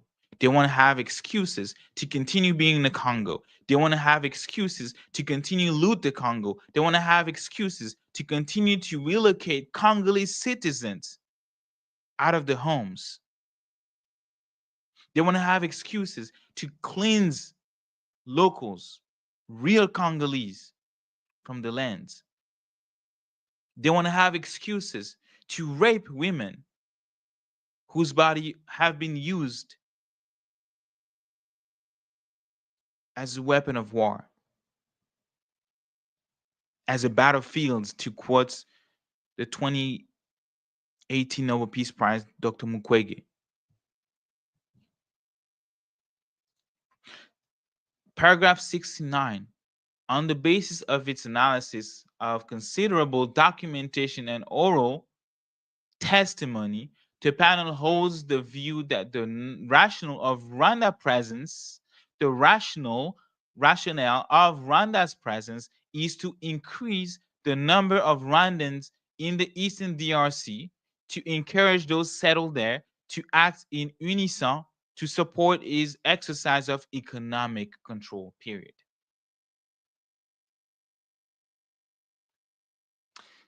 I remember a conversation with Brother Kambale, 10-year spokesperson of Friends of the Congo. I asked him genuinely, do you think that what happens in the Congo is a genocide? Because there are diverging thoughts and idea, because we are like this, even within Friends of the Congo. And he says, yes, it is a genocide. I say, how so? And then he told me about this video that I will gladly play for you all.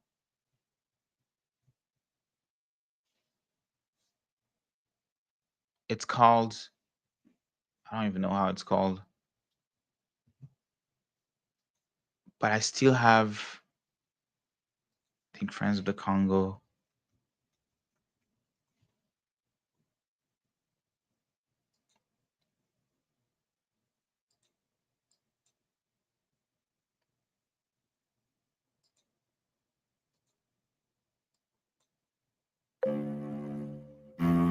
They want our gold, our copper, our cobalt, our coltan, our zinc, our aluminum, our titanium, our flesh, water, our timber, our iron, our diamonds, our fish, our uranium, our tin, our gasoline.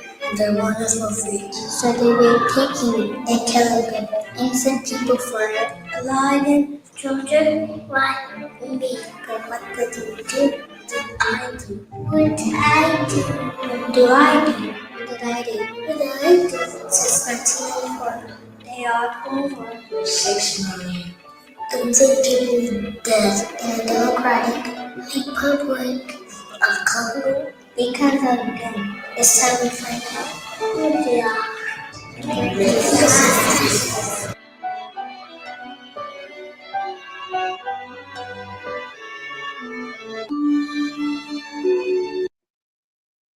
This was part of his answer, a video that I already knew,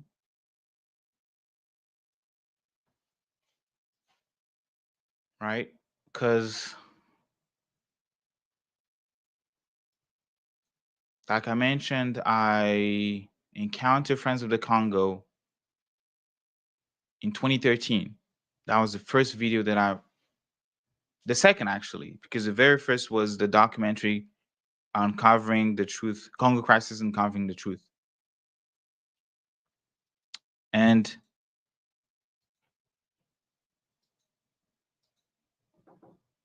I did that because they I I watched that video because I was literally trying to understand what was going on in the Congo. I was trying to understand as part of a presentation I was supposed to give on the Congo. And I watched that documentary. And then the second thing that I watched was this video. So when Brother Kambale told me about that, to my question whether or not there was a genocide in the Congo, he says yes. Because they want our resources, they want our land. And the people in that region, particularly the Nande, have been organizing, not in a way that is conventional, that is, I would say, I don't want to say rights, because I guess the UN gives the rights to people to organize in armed resistance. If y'all didn't know that, let me just, because I don't want to say something just for the sake of saying it, I'm just going to show you. This is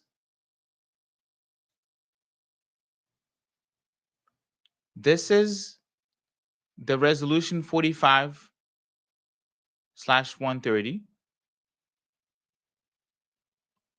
Importance of the universal realization of the right of peoples to self-determination and of the speedy granting of independence, colonial countries and people for the effective guarantee and observance of human rights.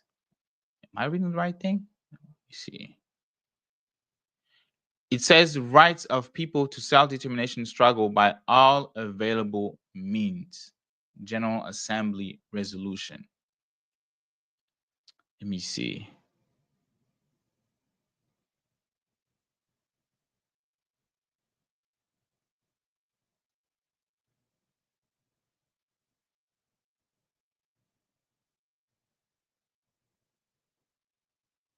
But I guess y'all can go and read this.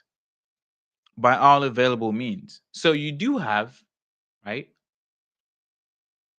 Congolese people who think that the lands are being taken away from them, who are organizing themselves, who are taking weapons to resist.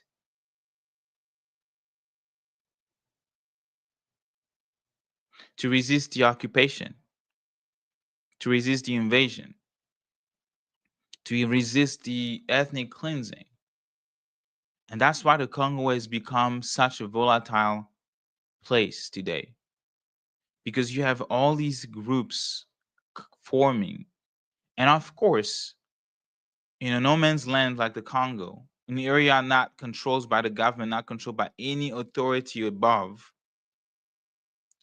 and then you give men weapons, you give men powers.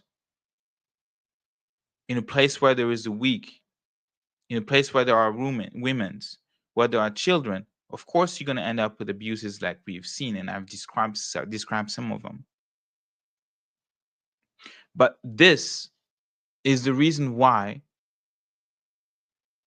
I've been saying, that Brother Kambale has been saying, that there is a genocide, that the genocide for economic gain, that Congolese people based in London decided to challenge the notion of international law, the notion of genocide.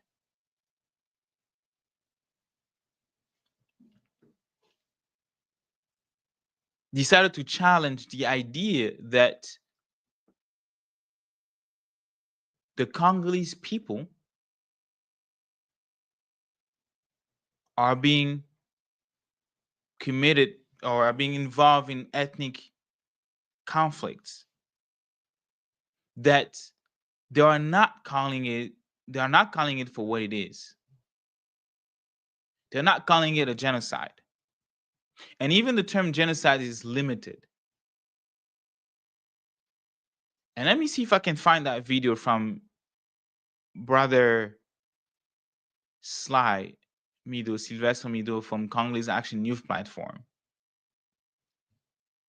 During this very show I had a couple months ago to discuss the Congo, like always, to discuss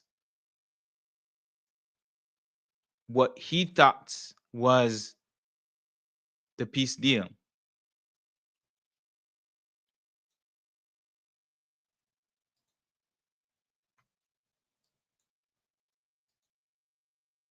You are carefully crafted so that the crime of colonization itself is not considered as a genocide, because if you think about colonization, it is the first genocide in this world. Genocide is not new. What happened is not new. Think about colonization. That is the first genocide that happened in this world. It is the first time a group of people decided to kill or exterminate another group of people for their resources, for economic gain. And that is why in that convention, that fact is not mentioned anywhere. The killing a group of people or wiping up an entire nation to get access to resources or land is not part of the convention. And that needs to change. We need to challenge that convention. We need to create something new.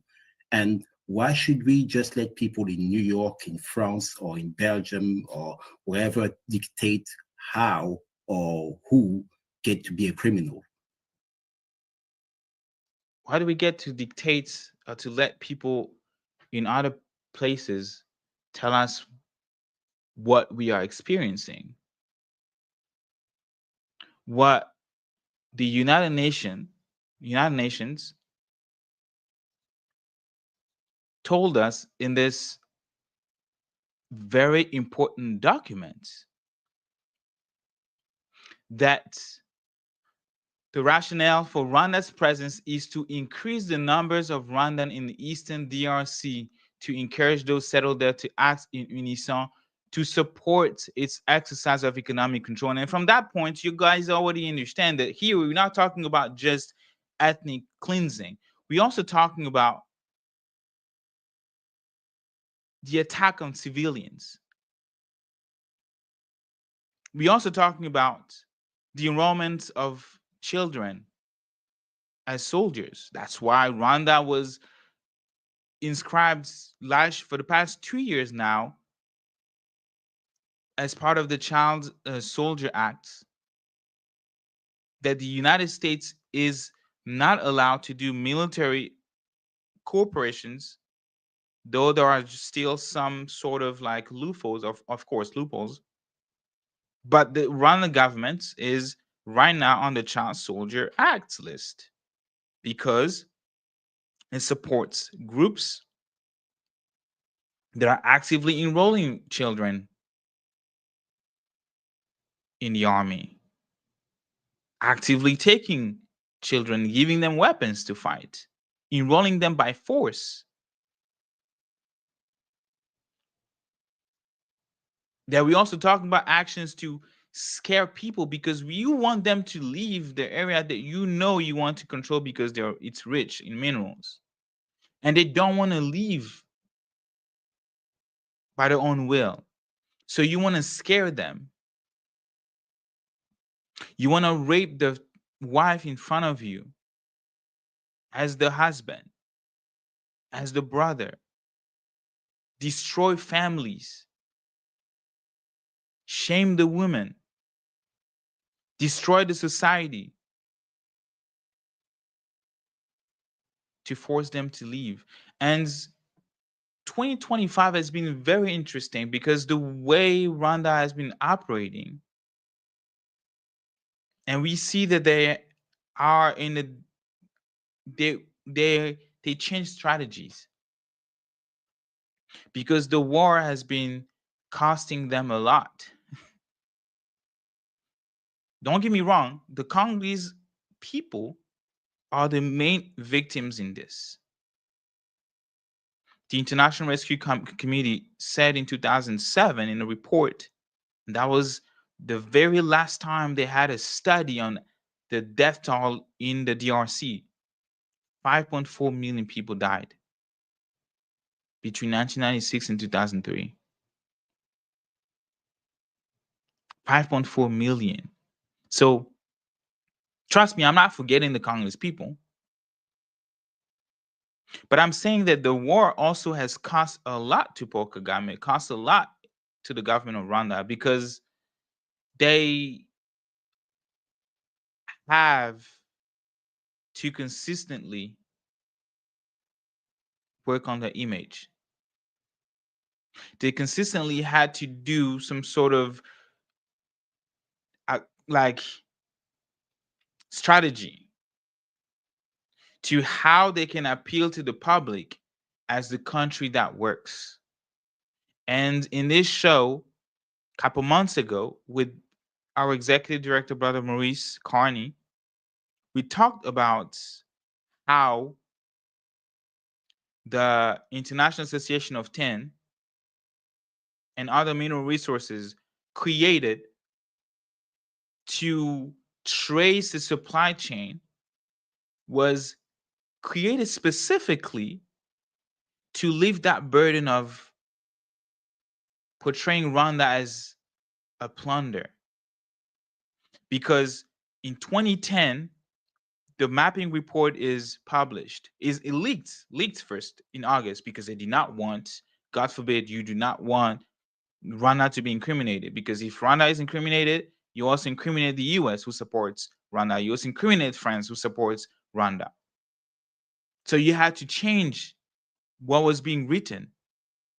What was being written? What was in the report, mapping report? So the people writing that report decided to leak it. It was leaked in August 2010 to finally be published fully in a redacted version, because in 2010. And they kept secret the list, the names, even the version that was leaked never published the names of the people, like we saw in the Spanish indictment. The list of folks that have allegedly committed those crimes against humanity, war crimes, crimes of genocide. That the report ends in saying that if presented to a competent court, these people will be guilty of war crimes, crimes against humanity, and genocide.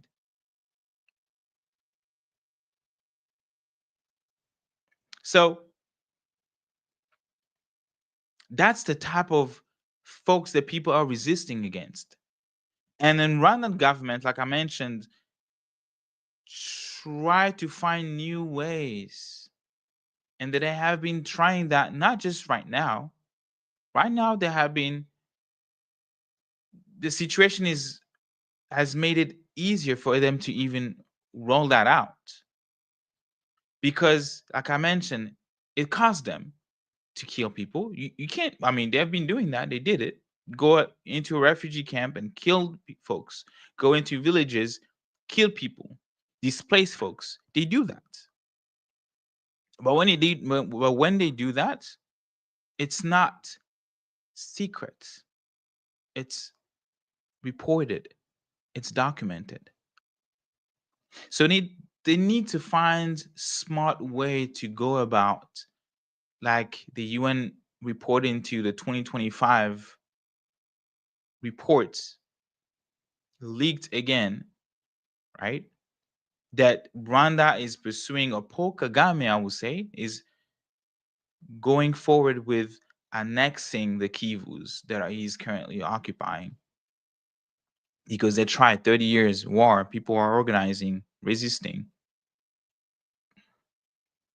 Human Rights Watch, Amnesty International documenting reports after reports, evidence after evidence of war crimes, crimes against humanity, and genocide. That the US is tired of shielding, continuously trying to find new way to shield Rwanda. We don't want Congolese to say it's a genocide. So let's try to make it as it is a conflict minerals. People are just fighting for the minerals. There is not, you're trying to find a way to certify the minerals. Now we can be okay and not say that Rwanda is plundering the Congo, is looting the Congo. So they find that way, create an organization, tagging minerals, trying to find a way to trace them. So when Apple, Tesla buy their minerals from parties or companies involved in the Congo, those minerals will never say Congo. These minerals will say Rwanda. And if he says Rwanda and Rwanda sell it to another country, and then we, the United States, we buy it, we no longer gonna be liable of being sued because we're not buying the minerals from the Congo directly. We're buying from Rwanda. But hold on a second. Does Rwanda has any minerals, coltan or whatever? Do they have that? Do they have deposit of gold? Do they have deposit of diamonds? Do they have deposit of coltan, of cobalt? Do they have that? Let's find ways to make it seems like we do, so that we can justify how, for example, that's the IMF, International Monetary Fund, who told us that in 2021, the Rwandan government made about $300 million or sold about $300 million in gold. But in 2025, they are on track to sell $1 billion. You cannot explain that with the deposit that you have. So you need to be smart by setting up ways for the international community to buy that. Yes, they discover a cobalt deposit in Rwanda, a gold deposit in Rwanda, a coltan deposit in Rwanda, so that when they do that bag and tag supply chain system, that countries can easily and without any accountability, without any fear, buy from Rwanda, knowing damn well those minerals come from the Congo, knowing damn well that people were slaughtered for that minerals to end up in iPhones, knowing damn well that to have like Intel do computers, they need resources from the Congo. To have Tesla make cars, EV batteries, they need lithium from the Congo.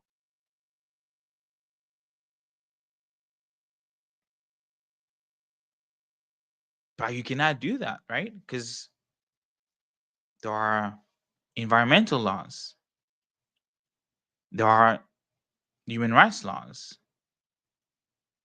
You cannot pollute the rivers. You cannot kill people. You cannot annex a whole country with civilians who don't want you in the first place, because they never forgot.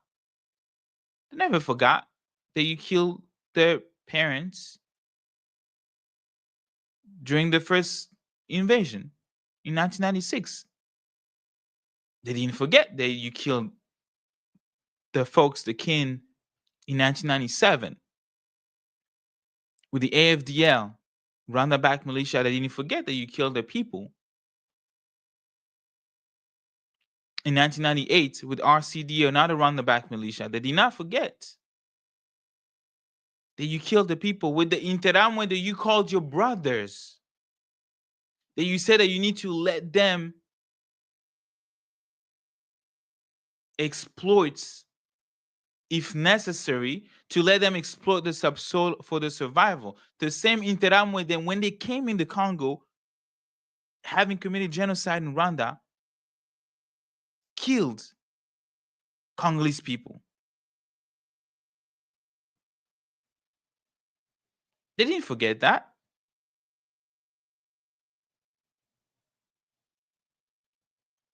They didn't forget that.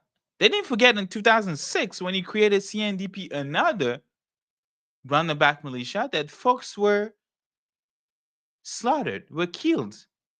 Laurent Kunda Batware, where is he right now?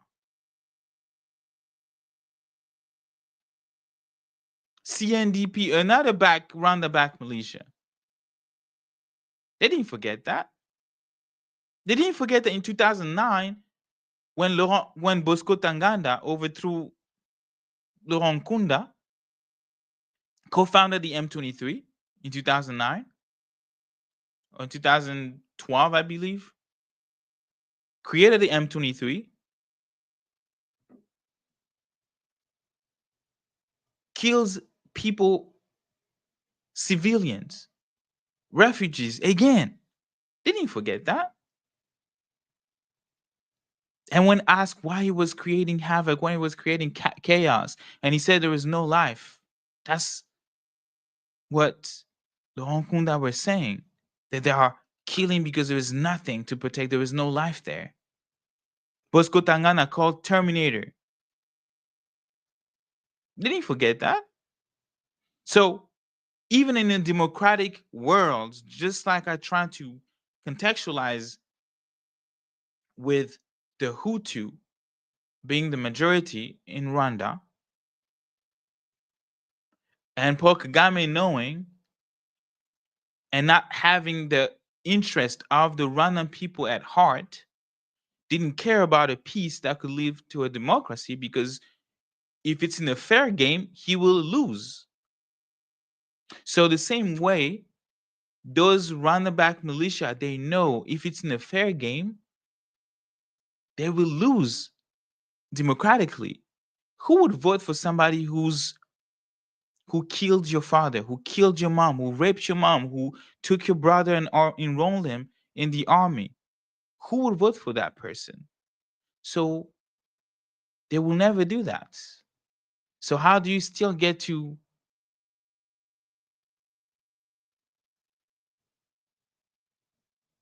control an area at the point that it becomes part of Rwanda, that it becomes an autonomy, an independent country? You shift the demographic of that country. You kick out, you forcibly remove civilians, Congolese civilians, from their homes. You burn the only form of identification that they have.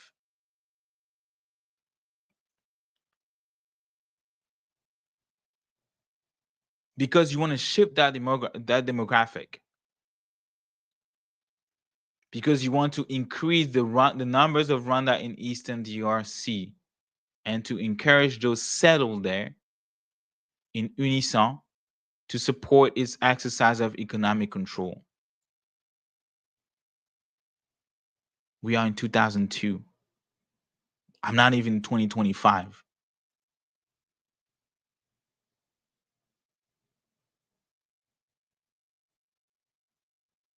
The recent departure of troops should not be interpreted as a sign of Rwanda's willingness to reduce its considerable involvements in the evacuation of valuable resources, to reduce the level of armed conflicts, or to diminish the humanitarian crisis in the region.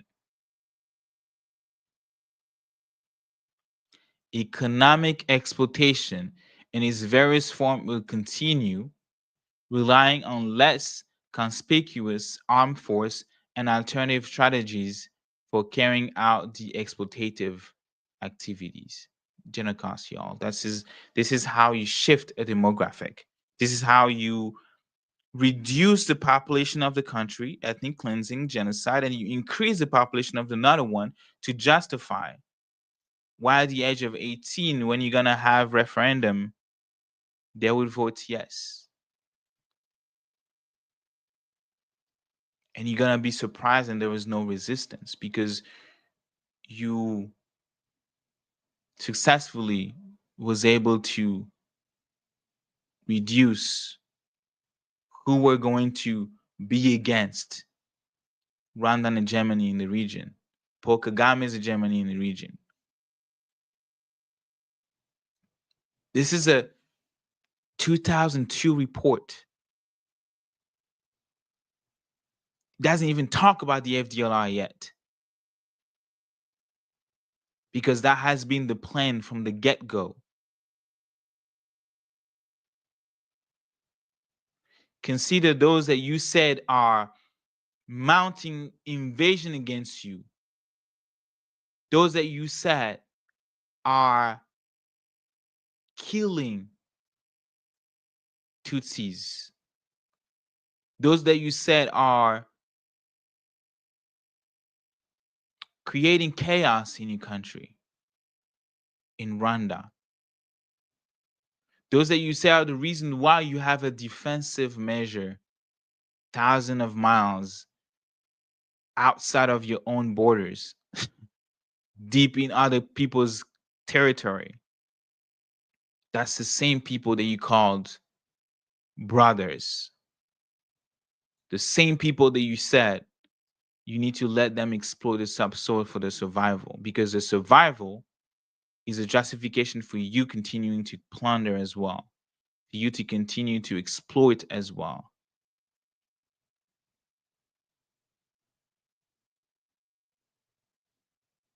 We're in 2002, ladies and gentlemen.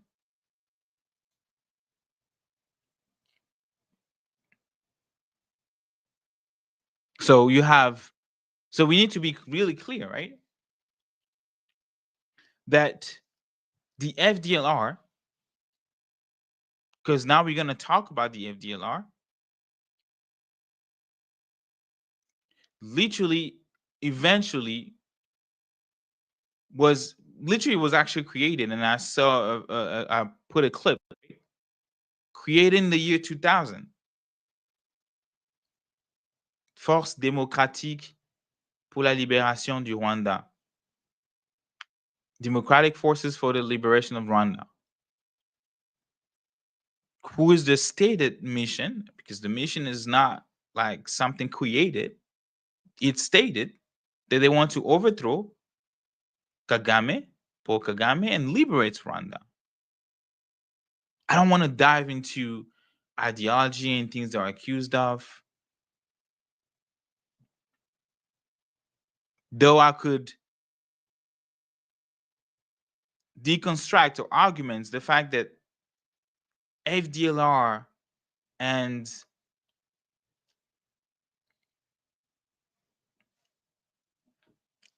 Interahamwe are sometimes being conflated, which is really dishonest. And I'm trying to see if I have this video somewhere of literally during a space. Let me see if I have it here. A space that Friends of the Congo hosted. You had someone who came up, gave him the floor, and he said that he was chased out of the Congo. As a Congolese, he was chased out of the. And I was like, oh my God, that's horrible. Like, you Congolese, why would you be chased out of your own country? I gave him the floor. I listened to him.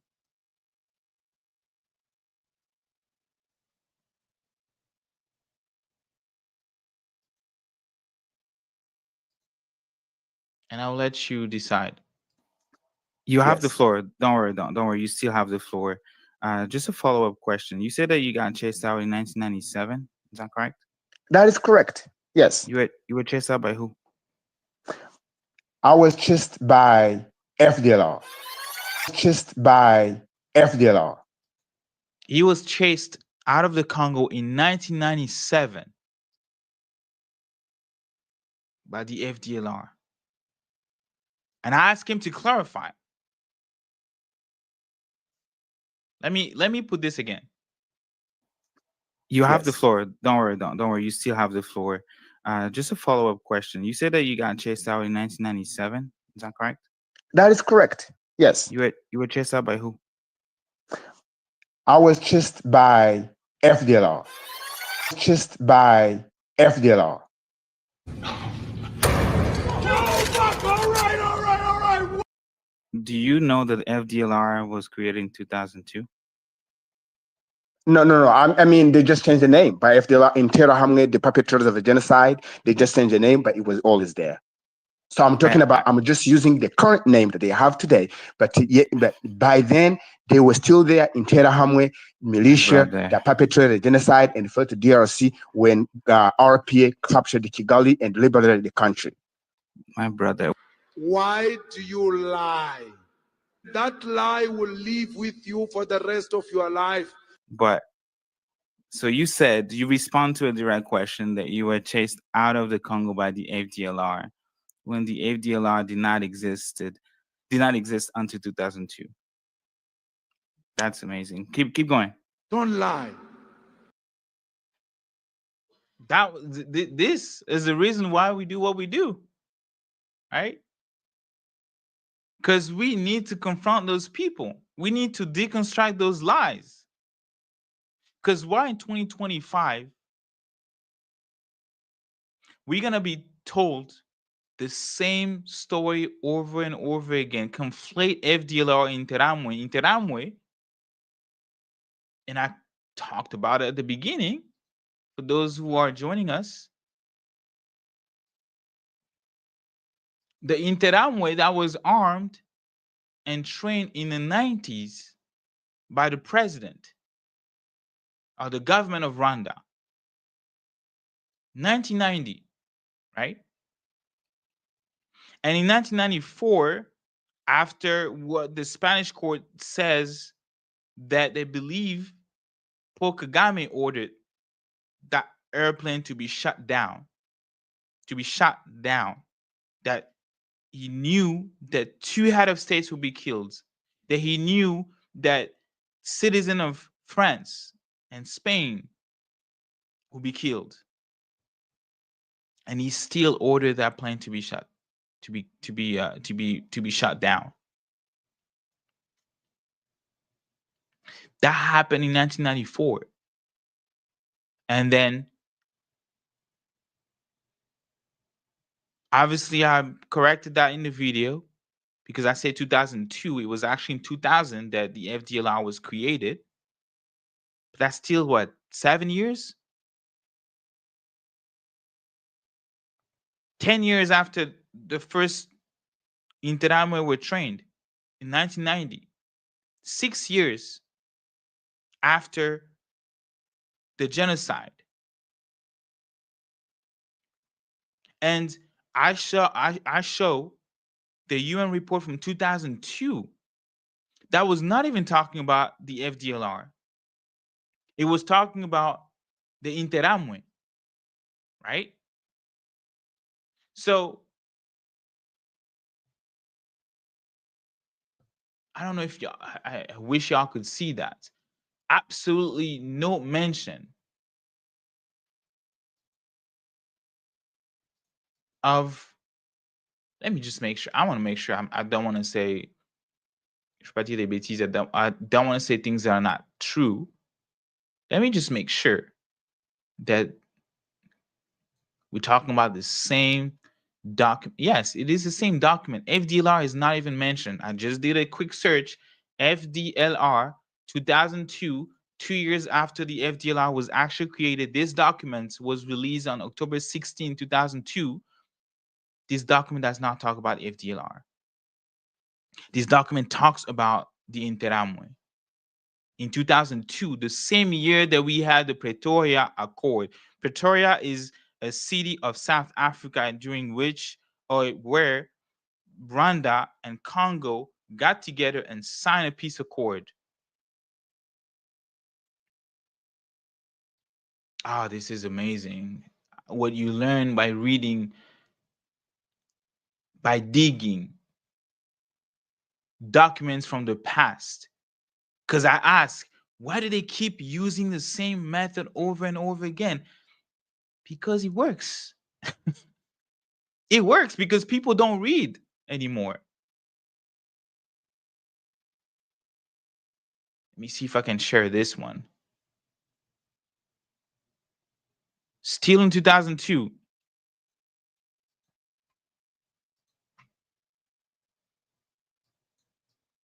We need to deconstruct those lies. Me, a grown-ass man, I'm not getting paid, spend time on X, talk about Congo, host spaces. I bring you up and you're gonna tell me, because you're trying to join or gain some sympathy, and you're gonna lie on a space co-hosted by Friends of the Congo, hosted by Friends of the Congo, co-hosted by me. You're gonna lie. Why do you need to lie? I've met victims who have been raped. I've met victims whose family have been displaced. They live in Germany. They live in the US. They live in France. They don't need to lie to tell their stories. Why do you need to lie about the FDLR for you to earn some sort of sympathy from the people, unless your story is a lie? Why do you need to conflate FDLR and Interahamwe unless your story is a lie? Unless you're not Congolese, unless you were never chased out of the Congo, you probably were never in the Congo in the first place.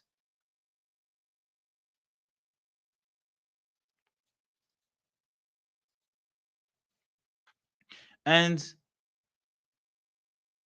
I am opening another. It's fascinating when you check, ask, inquire, and then reads the past and history. Another document that in the past we still, this is a month after, I think the first one was October 16, 2002. This one is September 10, 2002. Still, the UN, the United Nations Security Council, S/2002, report S/2002/1005. This is not Friends of the Congo documents, y'all. Like, y'all can go search it, look for these specific documents. It is not something that we are saying for any sort of propaganda. This is only the truth. No spinning, no lies. If the first one tells us about Rwanda's or Paul Kagame real intentions in the Congo, real intentions regarding the groups that he says he's fighting against, Interahamwe, who have committed genocide in the Congo, in Rwanda in 1994, excuse me. The same group, Interahamwe, that has, according to them, threatened the national security of Rwanda, the existence of Rwanda, because Rwanda, guess what, has the right to defend itself, has the right to exist, and it does. Because Rwanda has the right to have a defensive measure. We are in 2002. But with the same breath, we're told that they were told to sustain those groups because they are the brothers. And maybe on the deep level, maybe, yeah, they are, because they are Rwandan citizen, right? But then why go into Congo to neutralize them. They're your brothers. Why don't you just fix things in Rwanda? Call them. Go to Doha, Qatar. Go to Paris. Sign an accord. Talk with your brothers. Why do you need to invade a whole other country? Why do you need to forcibly displace the people? Why? Right? Why? So this report talk about something that I spoke about last Friday for 3 hours, trying to break down the peace process, the peace deal, with what is called the CONOPS, concept of operation. You can watch that, listen to this, go to Friends of the Congo on YouTube, tabs, the live tabs, and you're gonna see that one last Friday, and then you can listen to that when you're at work. Because in 2002, this concept of operation existed already. Same term, concept of operation. We are in 2002. In order to support to conduct, that's paragraph 48, in order to support the conduct of disarmament, demobilization, and repatriation of foreign arms groups in the DRC, the military components of MONUC, that was the UN peacekeeping mission in the Congo, will needs to be significantly strengthened by creating a forward force. The forward force will comprise 2 robust task force based in Kindu and Kisangani, as well as reserve battalion riverine units specialized in enabling units to enhance the mission military logistically capacity. Concept of operation.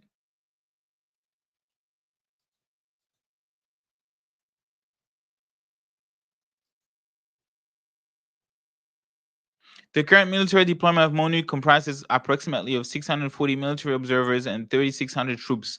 To undertake the tasks described above in the revised concept of operation, an additional 120 military observers and up to 4,240 troops will be necessary, bringing the total authorized strength to 8,700 military personnel. Concept of operation. Paragraph 50, if I come back, it says the task force will inter alia provide points security at disarmament and demobilization sites for the conduct of disarmament, demobilization, and reintegration process. Support the engineering preparation of disarmament and demobilization sites, destroy weapons and munition, and provide limited demining capability. Concept of operation 2002. And in 2025, we are told the exact same concept to neutralize the FDLR. And then again, who are we talking about? Who this document was talking about in 2002? Who? Quick search, FDLR, 0 results. This was talking about the Interahamwe.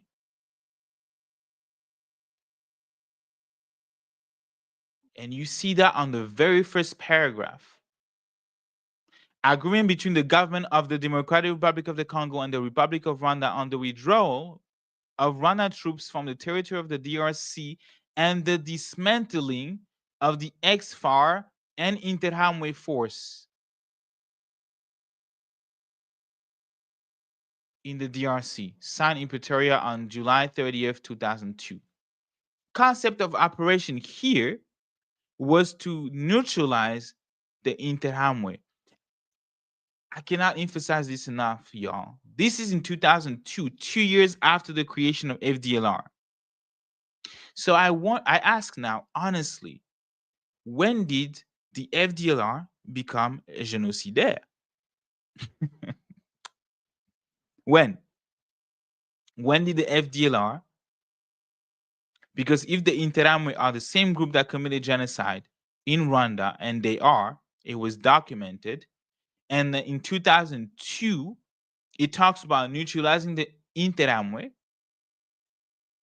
It doesn't mention the FDLR. I want to know genuinely, when did the FDLR became this force that needs to be neutralized, that justified the invasion of the Congo, that justified the killing of 5.4 million people in the Congo, that justified forcibly removing people, 7 million displaced, internally displaced folks. I want to know. The Congolese people want to know. That's what justice is. It starts with the truth. It starts with the bold idea that truth must be told for justice to be served.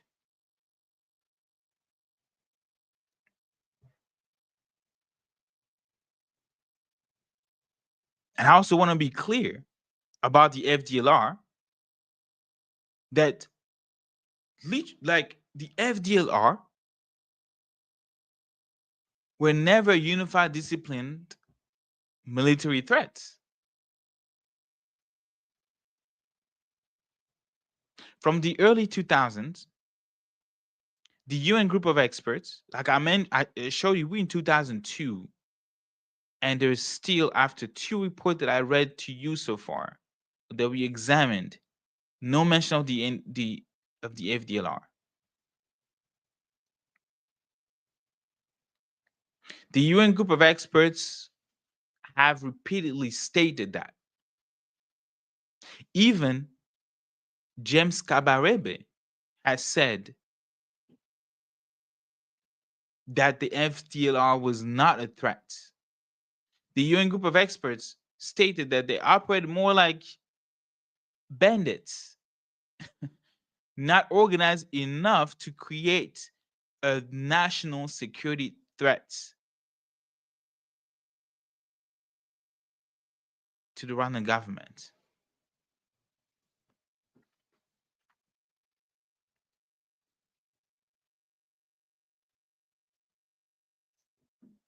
The FDLR, and that's the United Nations Group of Experts report 2004.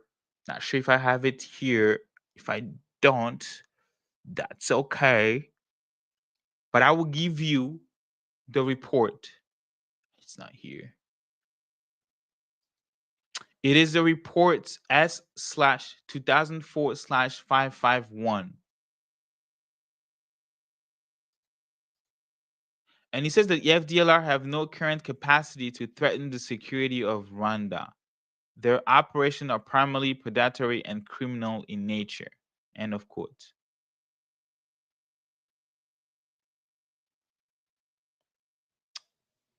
Let me see if I have it. I think it's, I don't want people to believe what I'm saying. I want people to see that. Don't believe it. See with your own eyes. Read with your own eyes. Report. Right? So that when they ask you, for example, where is the Rwandan army is, you're not going to say like President Kagame, I don't know. You're not going to say that. I don't know. You're the head of state. They ask you on national TV, CNN, where is your army? Are they in the Congo? And you say, I don't know. Where is this link? Hold on.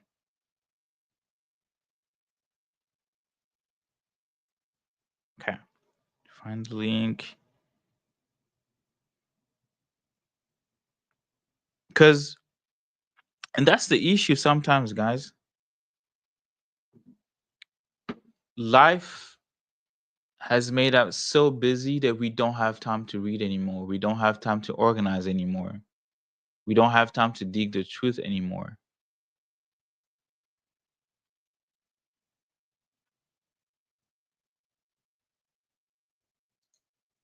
Okay, I think I found the report. Let me open it. I don't want the French version. I want the English version.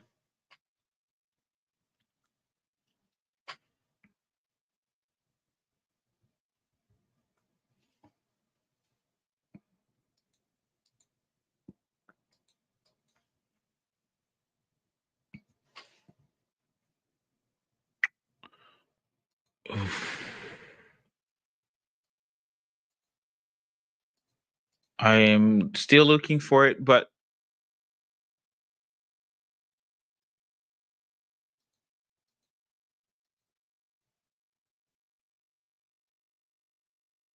Give me a second.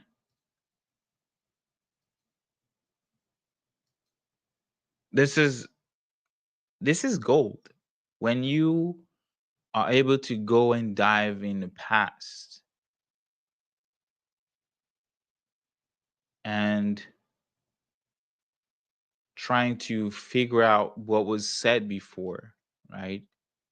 And that's why sometimes I'm a little bit sad when I see Congolese people look at this peace deal and say, "Oh yes, we're gonna have peace."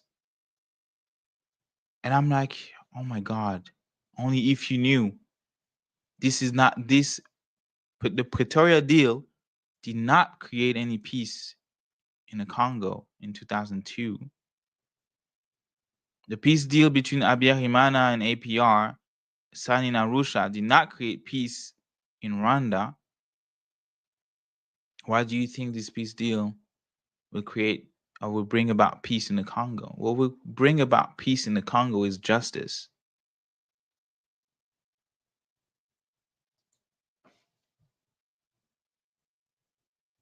Okay, let me just.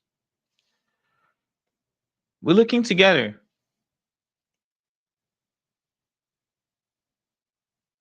So, okay, paragraph 89.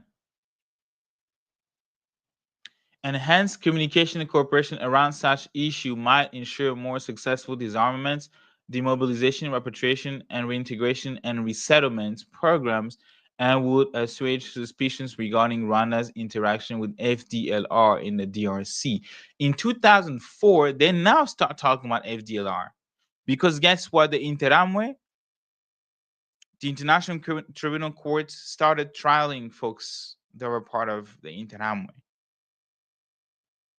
that had committed genocide. They had signed an accord, a peace accord in Pretoria, South Africa, for peace between the Congo and Rwanda. So you can no longer use Interahamwe as a pretext. So what do, guys? They got us. Oh, but there was this FDLR that was created 2 years before the Pretoria Accord was signed. What about we use them? Oh, great idea. And they used them. And now we stop talking about the Interahamwe in 2004, and now we talk about the FDLR. Same terms: disarmament, demobilization, repatriation, reintegration, and resettlement programs. Same thing that I read to you in 2002. But this time, they said that it is for the FDLR. And they even said that there was a suspicion regarding Rwanda's interaction, just like I've shown previously with the Interahamwe. Paragraph 90, very interesting paragraph. Despite the FDLR defection, disarmament, demobilization, and repatriation, reintegration, and resettlement mechanism in place, the demobilization of the remaining FDLR force is not imminent and they remain a security concern from Rwanda. However, in carrying out its field investigation on both sides of the border between North Kivu and Rwanda, very important, I want to zoom in. The group of experts conclude that the FDLR presence in that area and its limited cross-border incursions did not justify the level of Rwanda troops deployment inside the DRC in this instance. We are in 2004, ladies and gentlemen. This should make people angry because I'm angry. That if in 2004 we told about the CONUPS, concept of operation, if in 2002 about the Interahamwe, let me backtrack and drink water.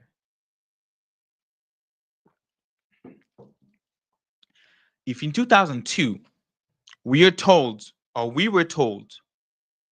about the Interahamwe presence in the Congo, and then because of the presence in the Congo, Rwanda justified the presence to invade the Congo, to support militia groups, to forcibly remove populations, to kill people, civilians, refugees, and to exploits Congolese minerals. And then if in the same year 2002, we are told about the concept of operation to neutralize the Interahamwe. And then 2 years later, we're no longer talking about the Interahamwe, but we're talking about the FDLR. And we're talking about the same concept of operation that consists of neutralizing. This time, we're no longer talking about the Interahamwe, we talk about the FDLR. And then the same reports, just like we were told in 2002, that the group of experts did not think that the presence of the Interahamwe was the reason why Rwanda was in the Congo, like they pretended. And in 2004, that was in 2002, and in 2004, they told us the same thing. The United Nations tells us again that FDLR presence in the area and its limited cross-border incursion did not justify the level of Rwanda troops deployment inside the DRC. 2004. So why in 2025 we are told the same story about the FDLR? Why in 2025 we told the same story about the concept of operation to neutralize the FDLR? Why in 2025 we presented a peace accord and then with this concept of operation, showing this to the Congolese people, showing this to the international community, and pretend like this is going to work when it did not work in 2004, when it did not work in 2002. Why are we doing this? So the FDLR never had the capacity to threaten the security of Rwanda. But we're selling this in a peace deal that the Congolese elite signed because we want to shield against Rwanda for responsibilities. We mentioned the FDLR in a peace accord signed June 27, 2025. We mentioned FDLR 43 times. The same FDLR that the Rwandan government accused to be genocidaire. The same FDLR that the Rwandan government conflates with the Interahamwe. The same Interahamwe that the Rwandan government said that they were brothers and they needed to be left alone to continue to exploit the minerals. The same FDLR that the UN said that the FDLR combatant are used again and again and again and again within the RDF forces.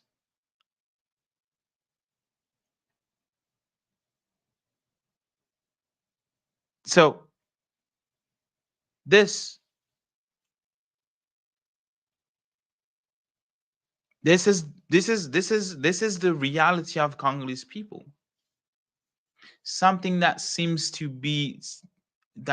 have no ends unless we dig and consult history, unless we speak out, unless we organize, unless we share informations like resources like Friends of the Congo, videos like this show, this one. We learn to educate ourselves. We educate ourselves to resist. The same way that my co-worker who had never put foot in Rwanda knew that there is something wrong when you have been in power for over 20 years.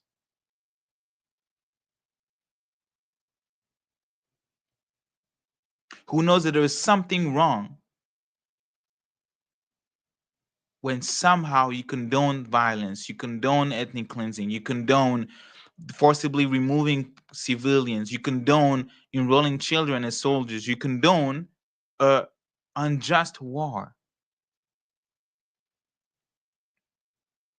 Something is wrong when you call yourself an activist, like the person that Friends of the Congo hosted in that space that I question his activism.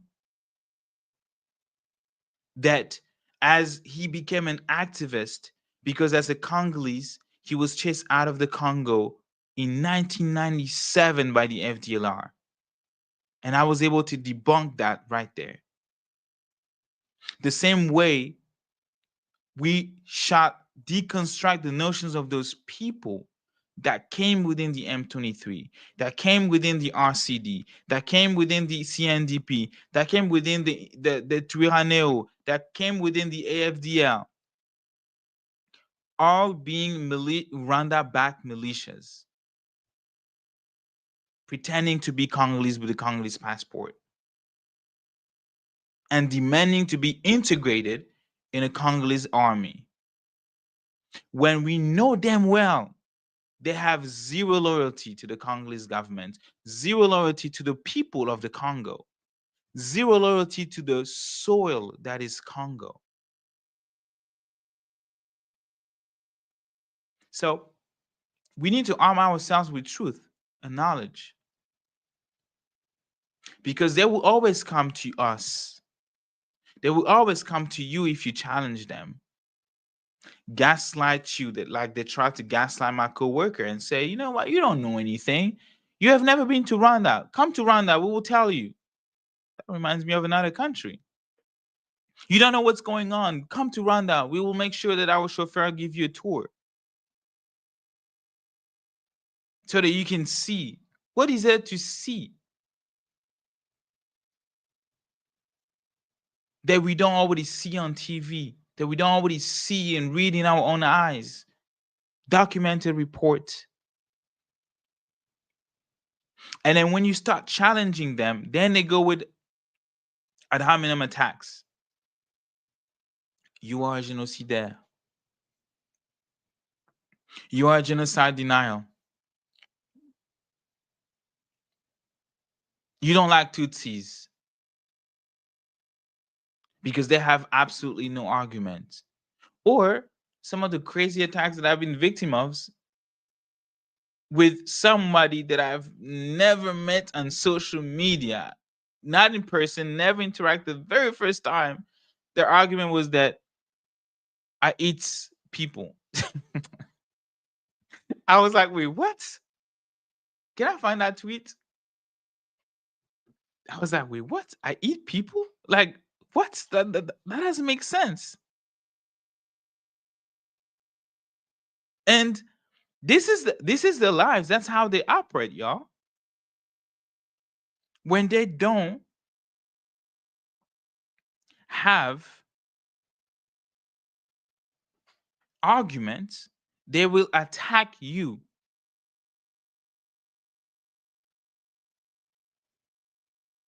They will smear your name, ruin your reputation, because you're telling the truth, because you are calling for justice. Dr. Mukwege, that Friends of the Congo was able to put forth an event a couple years ago with Morehouse College.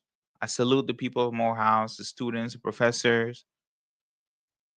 Great school, great university. And so we hosted Dr. Mukwege. And then, as you suspect, there was question at the end of his his speech, and there was one person that started talking about what Dr. Mukwege taught about the Tutsis, why he never talked about the Tutsis. Do I have that video? Oh my God, I have a lot to show y'all. And his response is like, when I called for justice, and I'm not saying that verbatim, I'm paraphrasing him. And he said, when I called for justice for the Congo, I call for justice for the Congolese. And if you as a Tutsi recognize yourself as a Congolese, you should be able to join us in our fight for justice. Why do you feel uncomfortable that we try to say justice for the Congo. The same way when I asked that question to Kambal and said, if there was genocide in the Congo, he said yes. And he was more specific and said the Nande, because they are the one who have the reputation of fighting, of resisting in the Beni region, right? In the Eastern Congo. They are the one who are being killed disproportionately.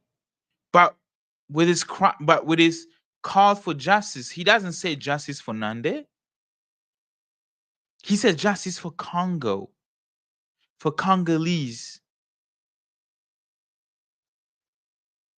So why would you single yourself out as Tutsi if you are Congolese? Why wouldn't you feel like you belong to the Congo when we say free Congo? When we say justice for the Congo? Why wouldn't you join Congolese who have been fighting for justice, demanding justice, demanding the application of Resolution 2773 that says that the same troops that have been killing, causing havoc in the Congo must withdraw the troops?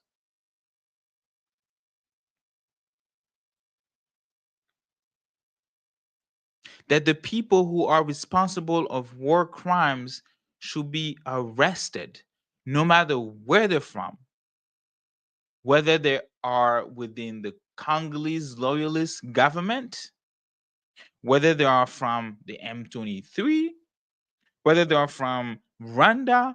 You commit a war crime, justice must apply, no distinction. Why would you be against such an idea of justice? Unless injustice right now is benefiting you. Why would you be against the idea of a free Congo? Unless an occupied Congo right now is benefiting you.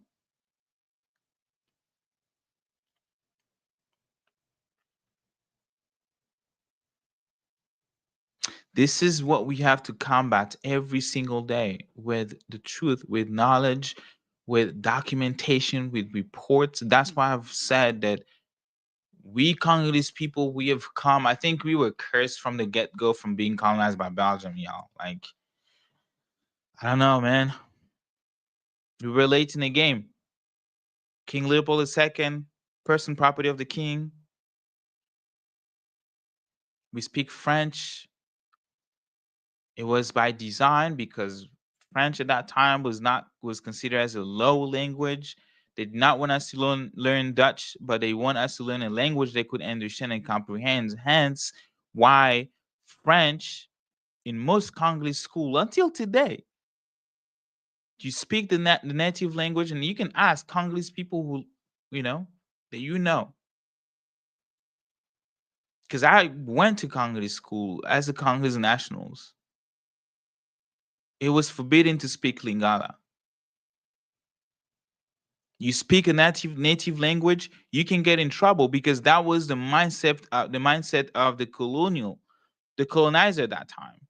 They want to know what you're talking about. They don't want you to be plotting resistance, plotting for liberation. They want to know exactly what you're talking about. Therefore, French will be the language of the Congo, but they're gonna keep Dutch for them as the elite, because when they talk Dutch, Flamand, we don't know because we don't speak it. That was the reality of the Congo at the time. So we are being cursed from the get-go because of that sort of colonizers, right? People who have absolutely no intention to even colonize. Because people disrupted this very notion of a common market that was Congo. And I say that multiple times, Congo Free State. Free because of that common markets. And the friends of the Congo, the people of America, the people of Europe, France, the UK, and even Belgium disrupted that very notion that the Congo should belong to a group of nations that will exploit the minerals, Like Sly Mido from Genocast from Congolese Action Platform, a spokesperson, said that this idea that we can exterminate people because we want their natural resources, that we can cut hands to the Congolese folks because they're unable to meet the quota of robber, and we can watch the wives watch our hands being cut, watch our wives being raped from villages, as long as they get the robber. They disrupted that very notions of what Congolese people reclaim and say that it is a genocide, and we call it genocide. Such a powerful way to say we are not going to have justice in your terms. Because the way that you frame genocide, you make sure not to include what you were doing at that time.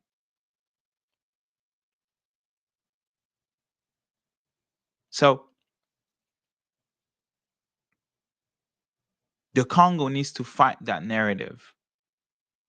The people of the Congo needs to fight that narrative, but they cannot do that by themselves. They will do that with your help, with your support, because you needs to amplify our voices. You need to amplify the voices of people on the ground. And being able to arm yourself with knowledge and say, wait a minute, that's not true. The FDLR are not genocidaire. Why would you call them genocidaire? When in 2002, there was no mention of them. When in 2002, 2 years after they were created, you did not include them in the Pretoria Accord for peace between the Congo and your nation and Rwanda. When did they become genocidaire that must be neutralized? We need to challenge the lies. Because since 1996, Rwanda has used the presence of ex-genocidaire in Eastern Congo, in Eastern DRC, to justify military operation inside our country, inside the Congo. And I've repeated that before. It started with the first Congo War, when Kagame forces enter in Congo.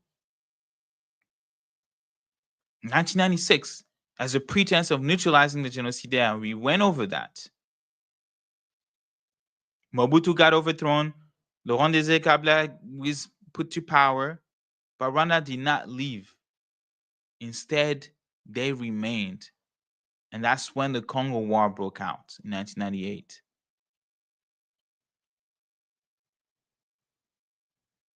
Interahamwe was not the problem.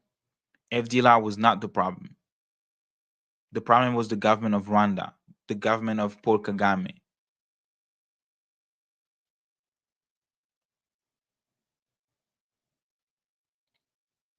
And he being the problem become Congolese problem. Because the FDLR the Interahamwe kept mutating. It's Interahamwe, it's FDLR, up until today.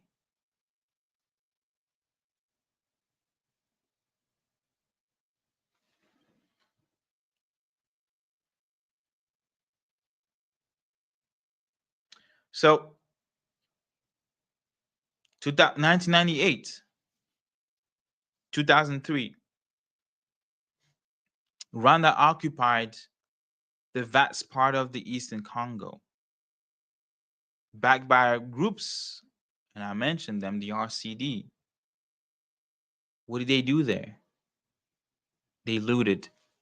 I read to you the UN reports from 2002.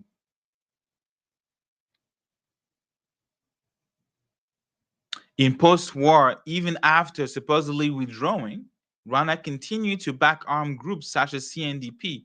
Talked about that. And later M23.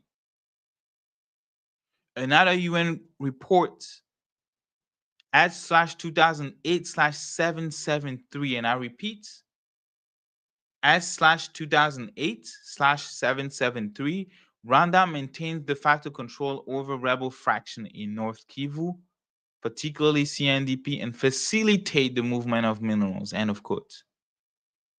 So what does this tell us? That the FDLR serve not just as threats to be contained, but as a narrative shield, as a narrative to justify why Rwanda government needs to be in the Congo.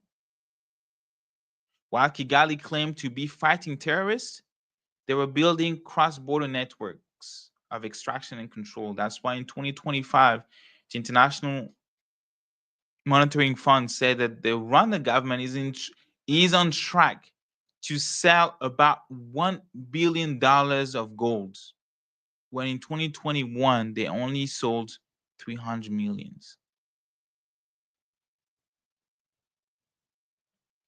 So this brings us to the mineral economy, the same economic framework that was included in an accord that is called peace deal. Peace. From 2021 to today, 24 years, the UN groups of experts kept over and over publishing reports after reports.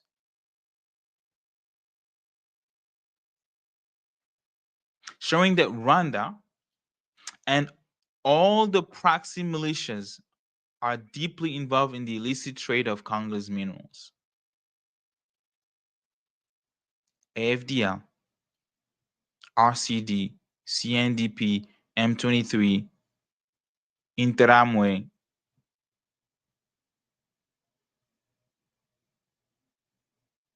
FDLR, Turaneo, you name them. Militia groups founded by Rwanda, whose the vast majority folks are of Rwanda citizenship. The guns, the weapons coming from Rwanda.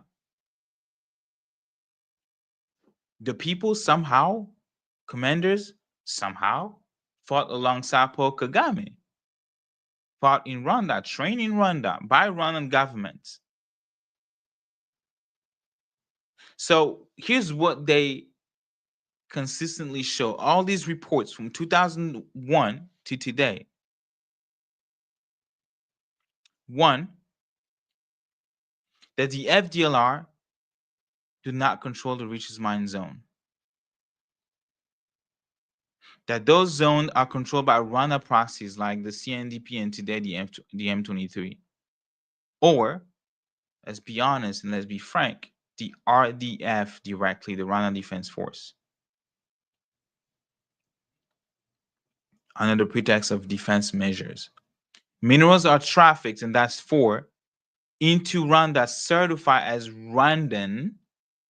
I talked about this, and exported to international markets. That's the way to trace the supply chain that people think that by certifying minerals that will bring about peace in the Congo. No. That only serves to certify or legalize the plunder of the Congo.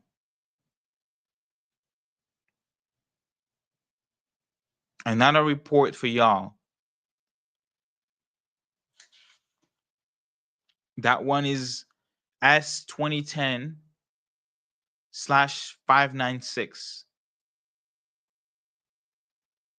The FDLR military capability is limited, and I think I've said that. However, and we are talking about now a different group, the Rwanda-backed CNDP exerts control over Rubaya and other strategic mining areas. We are in 2010, the year the mapping report was published, where the CNDP Rwanda militia groups was exerting control of the Rubaya. The same CNDP whose president is because the CNDP was integrated in the Congolese politics as part of the accord that was signed on March 23rd, 2009, Mwanga Shushu, member of parliament, president of the CNDP, right before he was arrested, right before he was arrested by Tshisekedi's government. The company, a company that he was the president or the CEO, controlled mine in Rubaya. President Tshisekedi arrived to power, seized that, and gave that to his brother. A few months later, the M23 enters in Bunagana. Months after that, Rubaya falls. It's important for people to know that.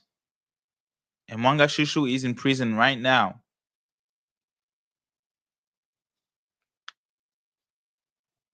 Though he was reintegrated as part of a peace process, a peace deal,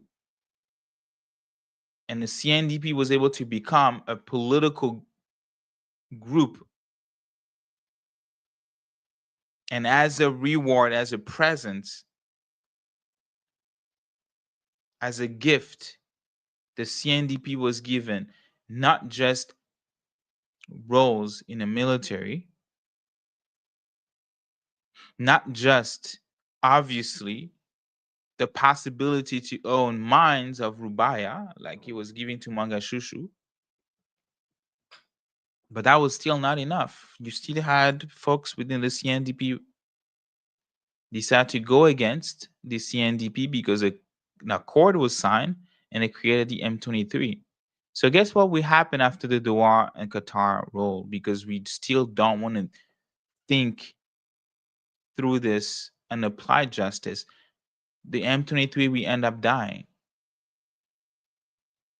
And another armed groups will be created until that region of the Kivu that is consistently being occupied cease to be a territory of the Congo. We were won in 2002. We are won again in 2025. And the M23 in Doha, Qatar is asking for 8 years before they lay down their weapons. 8 years. When at the same time, Human Rights Watch is telling us that they are forcibly removing civilians, 1,500 counted so far. And they want 8 years. They want 8 years when we were told in 2002 that they wanted to, the Rwanda government wanted to shift the demographic of the Congo, increase the population of Rwanda in that region of the Congo, while perpetrating cleansing of Congolese folks. 2002. In 2025, we learned that they're burning Congolese main form identifications. 2012 report S/2012/843. That's the best document that you read out there, in the sense that it even tells you that James Kabarebe was the commander in chief. He was in the chain of command of the M23. The same report tells us that Rwanda authorities, and I quote, directly support M23 in capturing mineral-rich zones, just like we've seen in 2025. So it's not by accident that Rwanda emerged as a major exporter of minerals that either it doesn't have or it doesn't have enough of deposit to be considered a major exporter. The FDLR, same report, S/2012/843. The FDLR are not the real reason Rwanda is in Congo.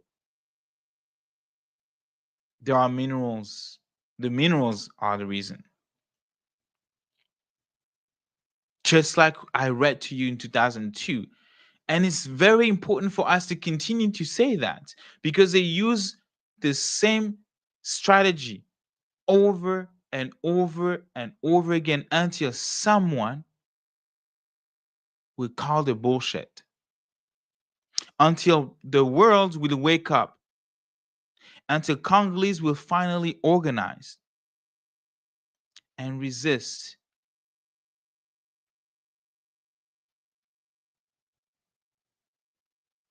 Like we are given the right to. The right of people to struggle by all available means. That's a right that the United Nations gave to the Congolese because it is somehow the same version of that, right?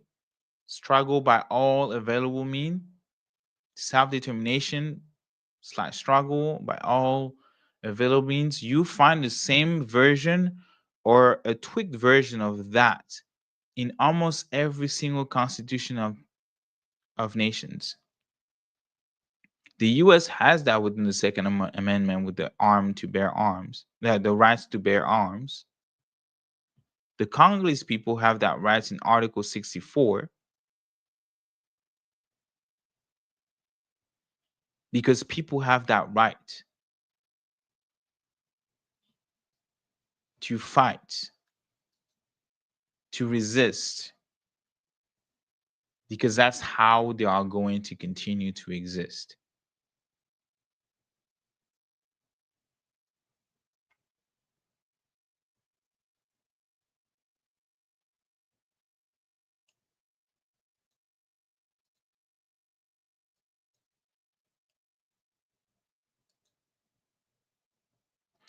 Reaffirming further the obligation of all member states to comply with the principles of the Charter of the United Nations and the resolution of the United States regarding the United Nations regarding the exercise of the right to self-determination by peoples under colonial and foreign domination.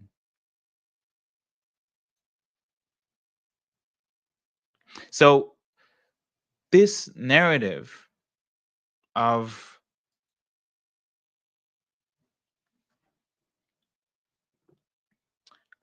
FDLR, Interahamwe, M23, but I'm just gonna focus on the FDLR as a threat, was never military. It was political. It is political. So really, every peace deal that the Congo has had since 2002 has included language about disarming or neutralizing the FDLR. I'll just mention two. You have Pretoria in 2002, where Rwanda agreed to withdraw if the FDLR were disarmed. Addis Abeba, Accord 4 d'Addis Abeba, where the FDLR are named among destabilizing forces. And we are in 2024 now, 2025 now, with the Rwanda, Nairobi, Doha, and Washington Accord now. The FDLR has remained the main center of attention.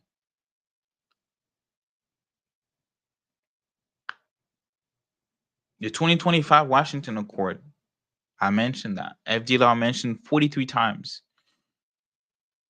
While there is no mention of the Rwanda Defense Force occupying the Congo or withdrawing the Congo, it talks about defensive measure.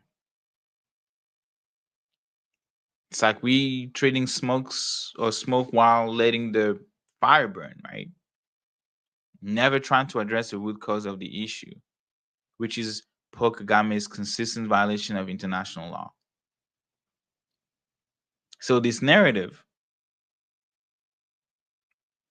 allows the international community, the whole world, to turn a blind eye, look away, and let the conflict being framed as an African problem, as a matter of Rwanda's security issue, that Rwanda has the right to protect itself. The Rwanda has a right to exist. The Rwanda has a right for defensive measure instead of what it is really, a foreign-backed economic war on Congolese sovereignty.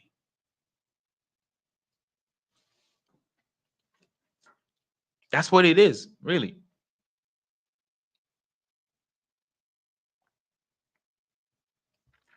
So why it matters now? Why am I really focusing my this Friday for this? Because in 2025, the same lies are being repackaged. The Washington Accord was signed without any demand for the RDF to withdraw. It does mention the Resolution 2773 that explicitly said that the Rwanda must withdraw his troops from the Congo without any precondition. But the M23 is being rebranded as AFC/M23. And we are told, the Congolese people are told that they should talk with the M23, talk in a legitimized discussion, in legitimized settings, where the M23, an armed group accused of war crimes, crimes against humanity, sanctioned by the European Union, the United States, documented in UN reports about summary executions, that entity is the same level as a government, and therefore they should be talking in Doha. That the Congolese government, though it has issues, a lot of them, and I'm never going to be shy and talk about the issues of the Congo, about the democracy struggling in the Congo with a president that is far from representing the aspiration of the people. And that government, that president, and not just him, even the one before him, is again being asked to reintegrate. Integrate the same people who killed, the same people who looted, the same war criminals, the same terrorists into the Congolese army, so that the cycle is being repeated. So that the M23 can morph into something different. That once this accord is signed and acted, because it has been signed, now the question is what's going to be next. We already know the end goal. We know the end game is to annex the Congo, the Kivu, the Eastern Congo. We know the end game, like we've seen in South Sudan, to balkanize the Congo. Like we've seen right now with the Somaliland, create a whole entity, a country within a country, Somaliland in Somalia, South Sudan in Sudan. And we know the end goal. The same geopolitics that we see overseas, that we see in the Middle East, that we see in Eastern Europe. Not going to go in details, but y'all know what I'm saying. To split a country, to carve out a piece and claim it as yours. That's the deal. That's the end game. And now they are strategizing about how to get there faster,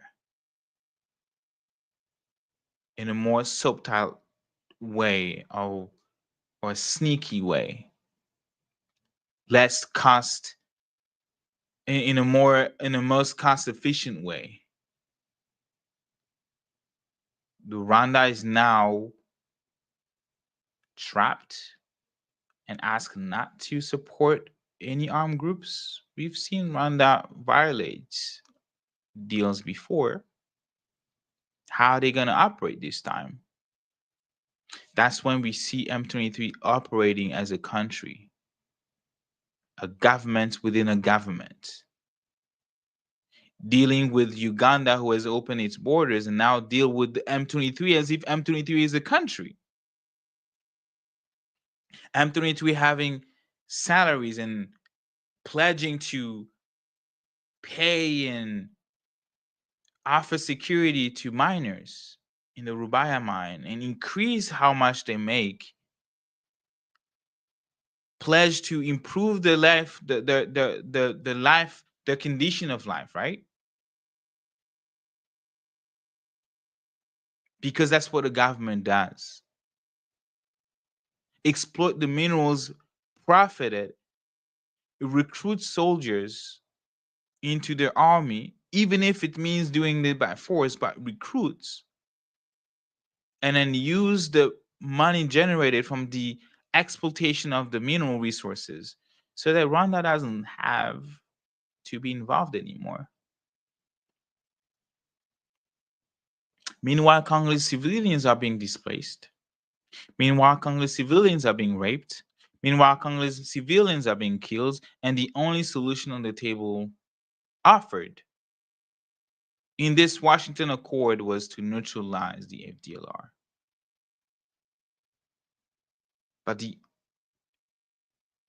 But neutralizing the FDLR won't remove the RDF from Goma, from Bukavu, from Rutshuru, from Masisi, from Bunagana. The return, neutralizing the FDLR will not return Bunagana to Congolese control, stop Rwanda from smuggling gold and coltan. Because as long as we focus on the FDLR, we are fighting ghosts.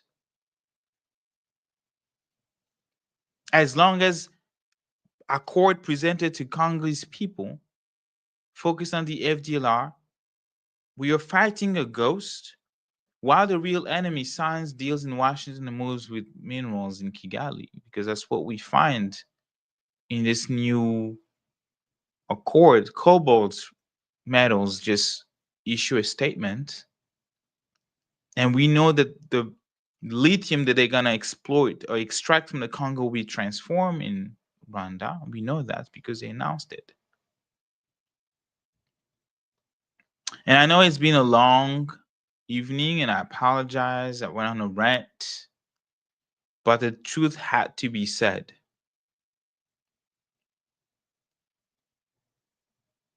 The lie had to be deconstructed. Evidence from the United Nations had to be exhumed.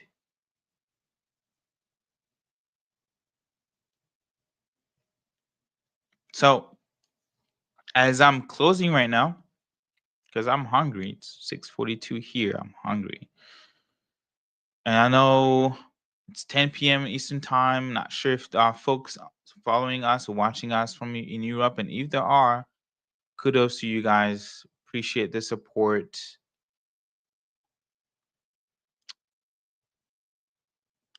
As a conclusion, I'm going to reiterate what I said. Like, if I have to summarize, that the FDLR were, past tense, real. They did harm. They did kill civilians. The Congolese government did collaborate with the FDLR. The Rwandan government is still, until today, maintaining relationship with FDLR, recycling them, using them, sending them back to the Congo after they have neutralized them. The same FDLR today are being used as a cover for something far more dangerous. The long-term plunder of the Congo. The long-term genocide genocides for economic gain. And the genocide aided by silence, by diplomacy, and by misdirection. So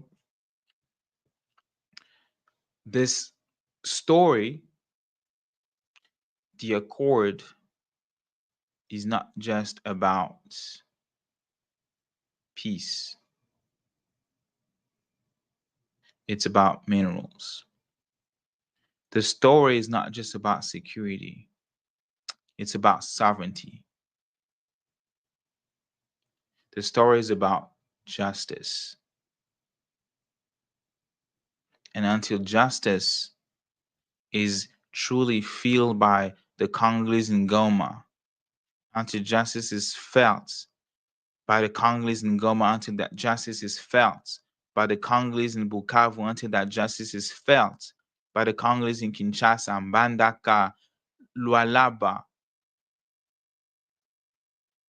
Friends of the Congo will continue to say, Free Congo.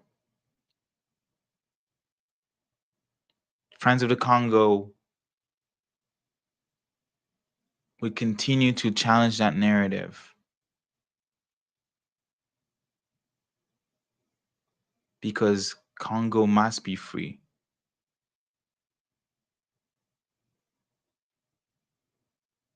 Because that free Congo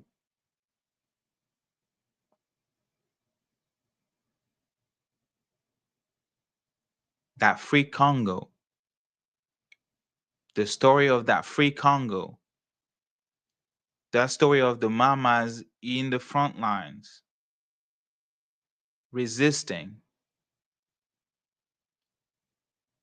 that Congo of that story of that free Congo, that story of that free Congo where children are dodging bullets, are waking up every morning alive as a form of resistance. That story of a free Congo where people in Americas, in Europe, are organizing, where Americans, French, Belgium, those who truly have human rights at heart, those who truly are friends of the Congo, organize because they understand that they cannot let the story of a free Congo be written by those who designed it to be plundered. Until then, we will continue to say Free Congo. Until then, we will continue to organize. Until then, we will continue to fight, deconstruct lies. Until then, I will see you. Hope y'all had a great weekend. Hope y'all like this show. And I will see you next Friday by God's grace. Have a good night. Bon appetit for those who are going to eat like me. And I will see you next week. Ciao. Free Congo.